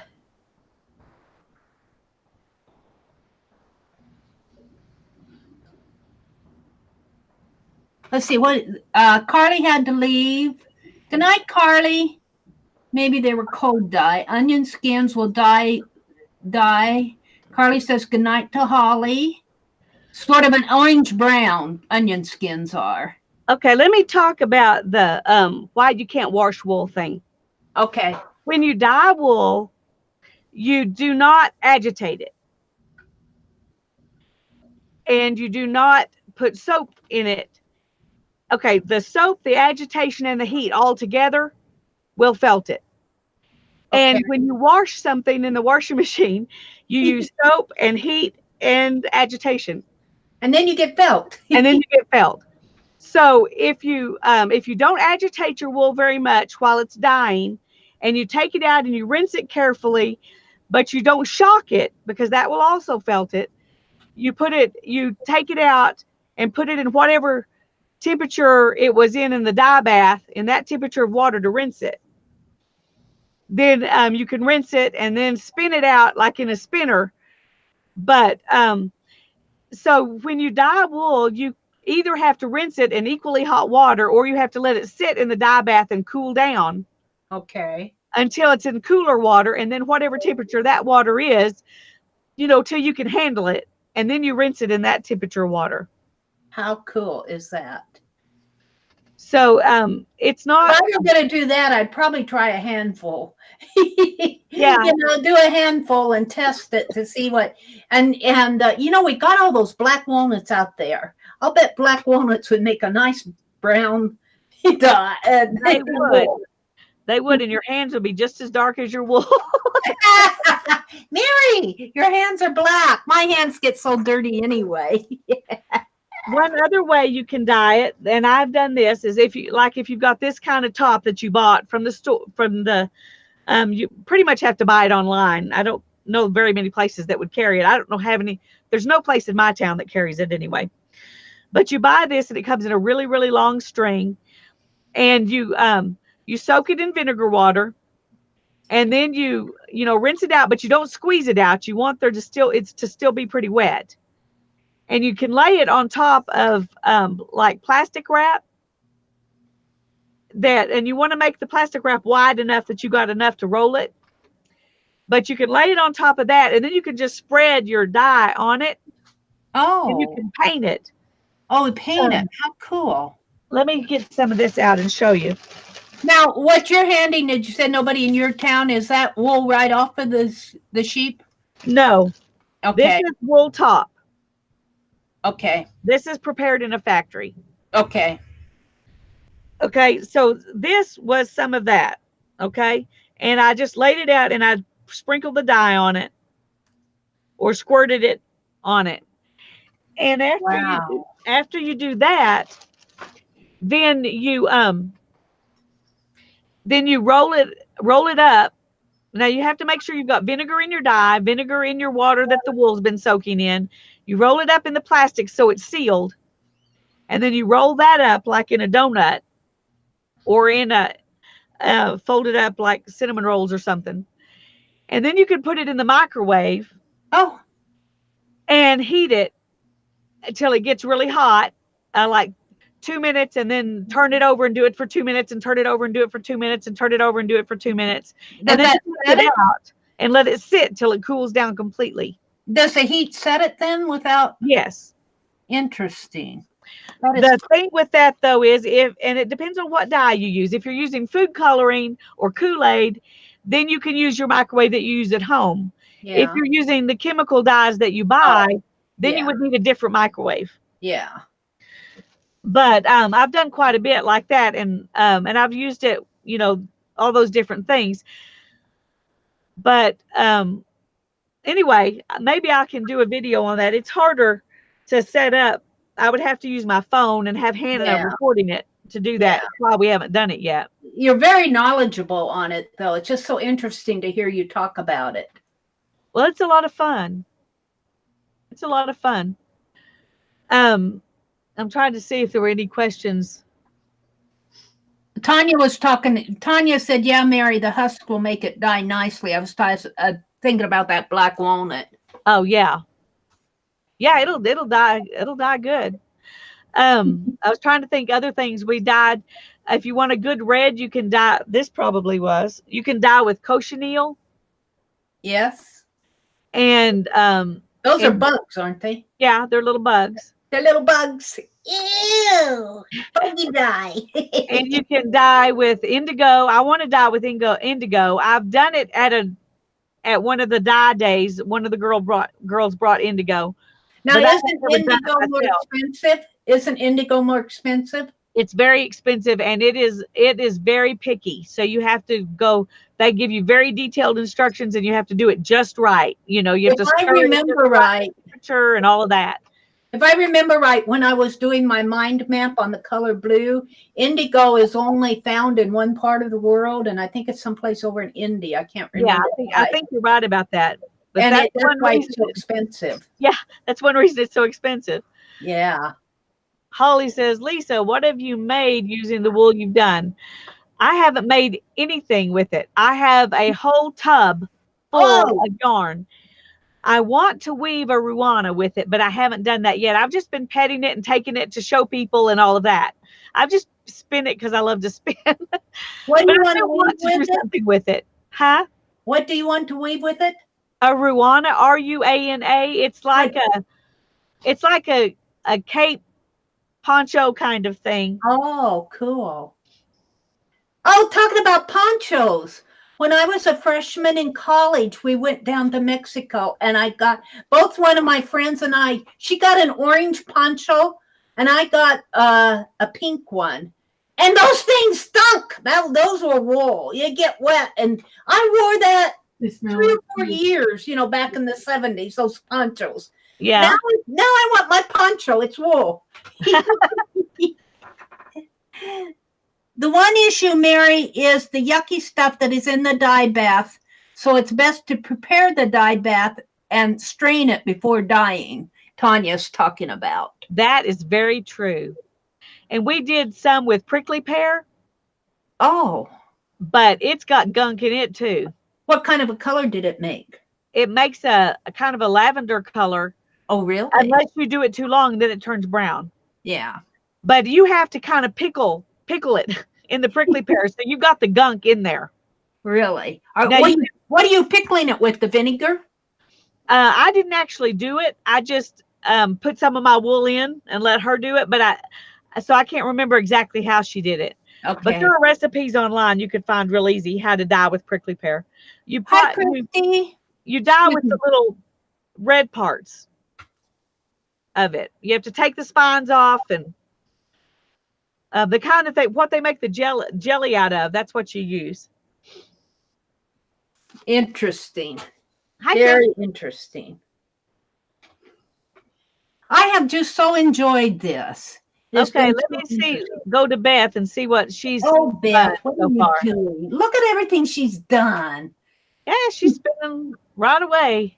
Beth is a very productive person, in case you didn't know. She's always doing things with classes. I was already interested in spinning before she started the class. Yeah. I had a little bit of experience before the class, so that helped. But I did the original yellow, then I did the dark purple, which is a burgundy, and then I did the party, I call it party yarn, where you had the party yarn's a good name for it. With the Angelica in it, and it's on last. And again, it's thick and thin. I still need practice, but it's getting easier. What are you going to do with that now, Beth? Now that you have it, I have to have I've already made some the last art cards that we did this week. Oh, how cool! They're going to get little tassels. Oh, how cool is that? That would be good. This will go out in my next mailing out ACPs to people. They're going to get some fresh yarn on them. How cool is that? Yeah. So you can add little beads to them, and like you said, you can add more embellishments to it. So I'll send you one. Oh. Okay. I'll have your scrap man to send. I'm slow in mailing. We know that story. I'm going to see if I can show you how to ply. This is another spindle a friend made me. I'm going to see if I can show you how to ply from this. Okay. So you've got this, that's your outside piece. And then right here, if I can get it to come out when I pull this off, we'll have our inside piece and maybe we can ply. I have never done this before, so I don't know how good I'm doing it. But so we're going to ply from the same cog. Yes. The inside and the outside. The inside and the outside. That is really cool. and it's wanting to spin and ply right now. So I'm going to go ahead and tie a knot in this and tie it right around here. I love Okay. the pearls. Look at that spindle. The pearls make it cute. They do, don't they? Yeah. Okay, let me cut this extra yarn off. I don't want it. Yeah, mine was hanging. Okay. Now I want to You want to go counterclockwise, right? counterclockwise. That's right. Wow. So, So you put it on the hook counterclockwise. I thought. and it's hard for me to spin counterclockwise. Okay. Look Now at- I'm just spinning it a little bit, and then I'm going to back it off and let that twist go down. wow. You can see it's plying. Uh-huh. Oh no. And then I'm going to spin it some more. Where's the- Oh, I did it the wrong way, and I unspun it. I love it. That's what I would do, Lisa. Okay. Now we're going to go ahead and I'm going to pull some out of this ball and hold it up here, and then I'm going to spin it. Wow, how cool is that? And we just let it spin. And so you pulled it off of that that piece that you had, that long piece. Was it a knitting needle? Yeah. You pulled it off of that in kind of one hunk, and you pulled one in the inner side and one in the outer side. Right. Wow. But don't you get two different twists when you do that? Or are they all the same twist on both ends? Well, the yarn is because the yarn is spun a certain direction, that's what matters. Okay. Not But which on your direction. two pieces that you have that you're plying together, are Yeah. they both spun the same way when you Well- pull from each end? Yeah, I mean the yarn is twisted. It was twisted clockwise. Yeah. So Right. But is when you pull both in, is your inner piece that you pulled out and your outer piece that you pulled out, after you pulled them out, are they both twisted clockwise? Or does one go counterclockwise and one clockwise after you pull them out? they're both being twisted clockwise. Not counterclockwise twisted. now. As you're holding them before you twist them together. As you're holding them in, what is it, your right hand or your left hand? Mary, My you right need to hand. investigate that and test it out tomorrow. That's a good question. Because it's going to be one's upside down, is what she's saying. Yeah, I understand what she's saying. I just don't think it matters that much. I just wondered if one was one was a different direction now than the other. If it doesn't matter, it doesn't matter. But I just wondered. Yeah. It just seems to me like one would go one way and one would go the other way, and then you're twisting them both the same way. This is not the best way to do it. The best way to do it is to have two. Okay. But if you only have one little bit of yarn and you want to apply it, this will work. Wow. Kind of like when I told you just apply that back on itself. Yeah. That's not the best way to do it, but you only had a little bit, so it worked. Does that make sense? Yes. But I just wanted to show you how to apply. And so I've only got a little bit, so I'm doing it this way. But that looks a lot to me. You say it's a little bit. I'm going, that's a lot. Well, it is, but it's not a lot compared to two spindles full. Yeah. I suppose. Well, just to add a little trivia to when you're talking about clockwise and counterclockwise, in the colonial days, and I learned this by going to Williamsburg's colony, in Virginia. And back in the day, they had sheep and they also had flax, which is a type of grass. And they could make a yarn or make a thread out of the flax. And that's where you hear of your flax linen. It's the grass flax. And there is I got that. There's a technique of actually, it's a long process that you can watch tons of videos on. But when you ply your yarn, you do the wool counter or clockwise, and you do your linen counterclockwise, So that way, in the bowl of yarns, when they have a whole bowl of yarns, they know which is the wool and which is the flax. Really? And it was like a tradition to do it one direction and the other one the other direction, just so that they could tell the fibers apart when they were weaving something or making something. Isn't that interesting?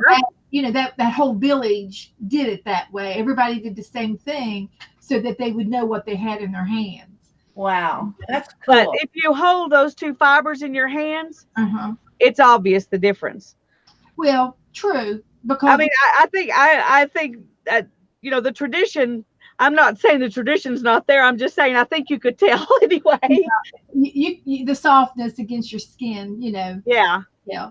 But that's what they did back then. Well, that's cool. Well, they must have done it that way for a reason. I mean, they must have had a reason for doing it. Maybe there were some people like me who couldn't tell. And also, I watched another video that was very interesting, and it was a lady over in Scotland, and she took the fresh wool from the lamb and she rinsed it, and then she started spinning with it right then, and after it drained, and she would use a vegetable oil and spin the yarn with the vegetable on a spinning wheel. Now she was on a spinning wheel, and this was a little old lady, and this was probably back in the 1900s. The video, I think it was in black and white, so it was before Technicolor. But she was spinning, and it was on a film, and they put the film on YouTube, and I watched it.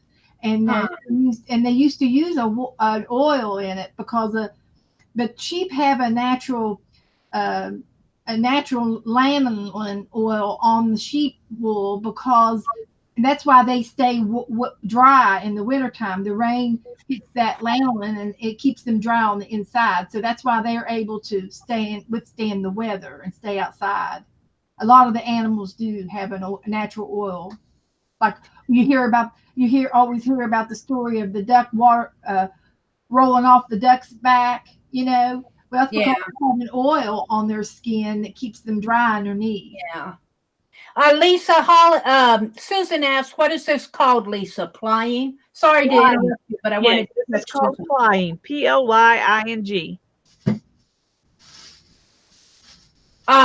And that's why when you go to the store and you buy yarn, you got a 2-ply, 4-ply, 6-ply, 8-ply, whatever.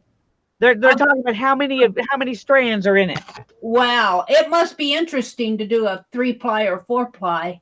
But I want to ask a question about the spinning wheel now, because I've seen spinning wheels, but I never really saw one in action. So kind of explain to me, I know it has the treadle that spins the wheel, but the wheel, what does the wheel do? And obviously there's a spindle there to wrap up the yarn, but what does the wheel do?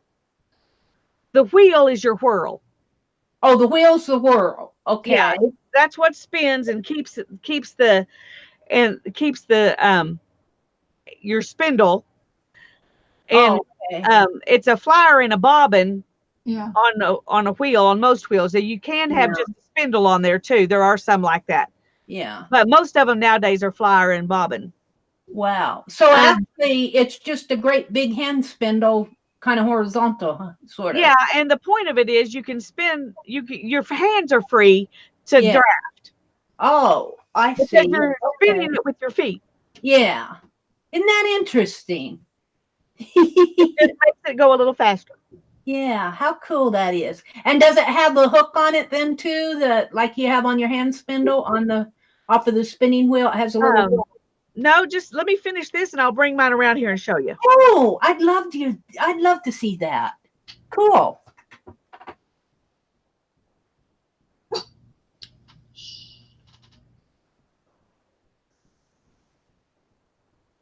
Now they're talking about jiggers and tips up there. What did I do? There we go. Sorry. Jiggers. Jiggers. Oh, jiggers. Jiggers.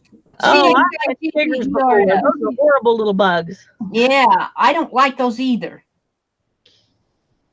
I don't like either one. They have Mums. I don't know what they're doing out in the weeds anyway. Picking berries. Can you see the fly?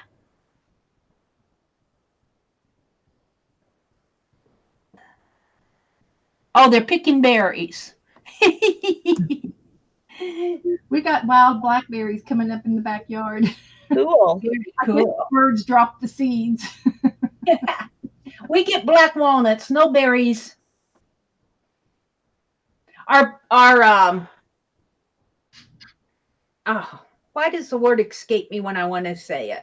I think I'm getting dementia. I'll think of it in 10 minutes. So now, Lisa, when is our next class? In 2 weeks? It's June the 6th. Okay. We're going to be doing spinning class number 2, June the 6th. And Becky and Ruth Lamb and Dawn Boss are going to be in the class. How cool is that? And are you going to cover the same things, or are they more advanced than beginner Well, Mary? they're brand new, just like y'all. So it depends on how much they got out of this and how much they've learned in between. Okay. We'll do whatever they need. Just look at you spin. Just look at that.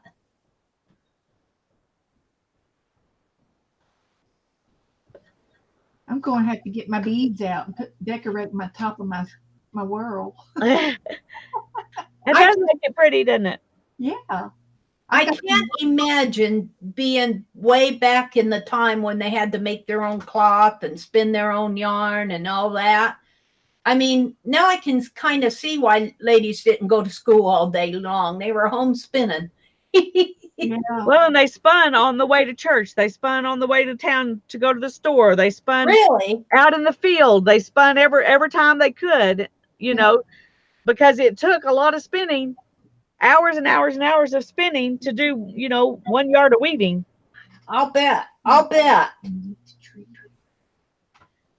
And just think what a treasure it was. I would be like, if you were making cloth, or I'd be scared to death to use it after all of that work. Especially right now, but you wouldn't have then. Probably not. But They those probably clothes teach you wore pretty so well.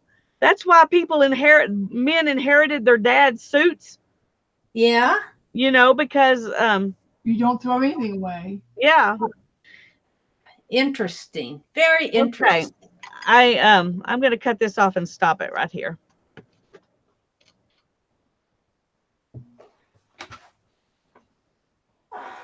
Anyway, there's my plaid yarn. Wow. And wouldn't that make fun ties for tags? Yes, it would. It's very pretty. It's very colorful. I see reds and yellows and browns and blues and whites. That's because we just had a little bit of everything and we mixed it all together when we plied it. So, but and it kind of blends in. It kind of blends in with each other too. It isn't like it's one outstanding color. It's kind of all evenly colored. Yeah. Okay, what were we going to do next? I was going to show you something else. The spinning wheel. Spinning wheel. Yeah. Okay. You showed us how to ply.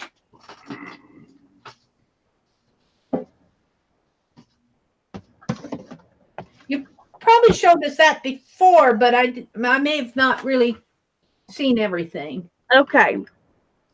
This is your wheel, which is like the whirl. Okay. This is the orifice. And you spin your wool here, and this is like your cob. Okay. So this whole thing is like your spindle. So your orifice is kind of like your hook, isn't it? Right. In fact, some of them, for the big art yarns, they have a hook there. Okay. So where are you drafting? On the other side where your other arm is? Right here. Oh, you are drafting right there. Okay. And this is the unspun stuff. Oh. Okay. Let me see if I can get it in here and wow, one spinning wheel just like that one, Joe. I don't know if I can get it to spin in this tight quarters or not, but we'll try. Lisa, what's the name of your spinning wheel? This is I don't have it hooked up. I was going, why is it not working? Okay, just a second. Okay, this one's a prison house or something like that. They don't even make them anymore. This isn't one I ordered off of eBay, and it came from the Netherlands. Oh, wow. So it was a used refurbished wheel. When I got it, I think it was made in the 60s or 70s, but I'm not sure. I could not find any information on the internet about it. Yeah. No. Okay. So I've been hunting for one. well, they're not that easy to find if you want to find a used one. I know. Okay, so let's see. Look at that. Now, what's that piece at the very back going around and around and around? That's what's attached the wheel to the treadle. Okay. Pedaling at the bottom. Yeah, I see. I understand now. Yeah. So the pedal makes that goes around. It's kind of like a axle type thing. Right. Very cool. She's drafting with her right hand and drafting the yarn into the hole. You can I see that. Well, I don't see her hand. I see the yarn. I know, but that's what she's doing. Just like you were doing doing it on the spindle. Wow. Let me see if I can move the camera a little bit. And Now, then can I ask a question at this point? You know how you told me on the cog that if you have different little piles, you've got different little piles of different yarns there. Yes, you do.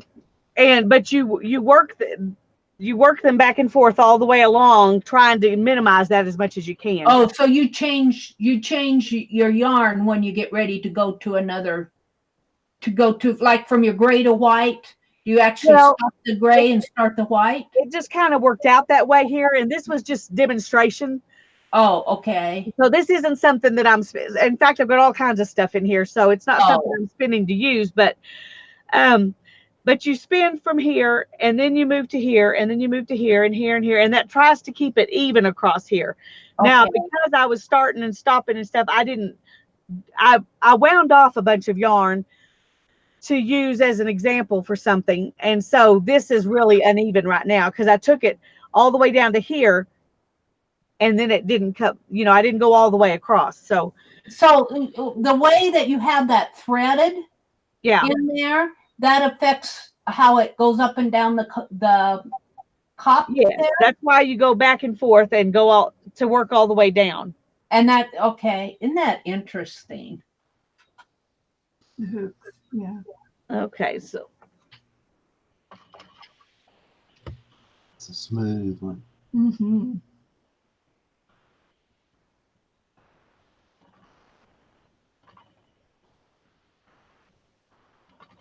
I've researched a few of the spinning wheels and the old. I love that older style, and some of the newer styles. I like the one that it folds up like a little tiny suitcase, like a typewriter. It's so small, portable, and they really have some new fancy smancy ones. Yeah, there's quite a few of them that are small. They're made specifically so that you can travel with them. Yeah, travel or their storage. Right. You got a small room to put it You in. still can't see what my hands are doing. Sorry. Can I ask now? In pictures, I always thought the wheel went off to the side. Your wheel's in front of you. Is that the natural way with the wheel in front? This is called a castle style. The one where the wheel is to the side is called a colonial style or a Saxony wheel. Oh, okay. They're just different styles. They both do the same thing. They're just a different style of wheel. This one is made specifically to be small. Interesting. Which is one reason I bought it. And the other reason was the price was right. Wow. I paid $200 for the wheel and $75 to have it shipped here. But I couldn't find anything wood. Wow. That was that cheap, when I was looking. So. Wow. Isn't that interesting? And I suppose in the old days, they probably made their own. Well, or they had, somebody who made them. Who knew that much about making them. Wow. Because you would think that spinning wheels were pretty common back then, weren't they? Like in the colonial days and pre-colonial? Were they pretty common? They were pretty common, yeah. Yeah. So we got fancy with our industrial age, and now they're more expensive. Well, and the ones they make now, they're more precision instruments. Really? This is not a precision instrument. You can only get so fine a yarn with this because of the size of my wheels on the bobbin. Yeah. And in the ratio between this and this, Okay. if the smaller there's this one down here where I'm spinning. Yeah. Is a lot smaller than this one, so it makes twist a lot faster, so you can get a smaller yarn there than you can here. Interesting. So what I do is spin here and ply up here because I don't need as much twist when I'm plying. Wow. So how long did it take you to learn all this, Lisa? How long have you been doing this? We started in 2012. Really? That's not that long ago. Wow. And I spun quite a bit until about 2014, 2015, and then I haven't hardly spun much since then because I got plantar fasciitis and my back was bad. Yeah. And so my spinning and weaving took a hiatus, and that's when I started all my paper crafting. All I did was spin and weave until then. Really? And so I was looking for something I could do sitting in a recliner, and I was watching YouTube, and that's how I started doing all this other stuff. Really? Wow.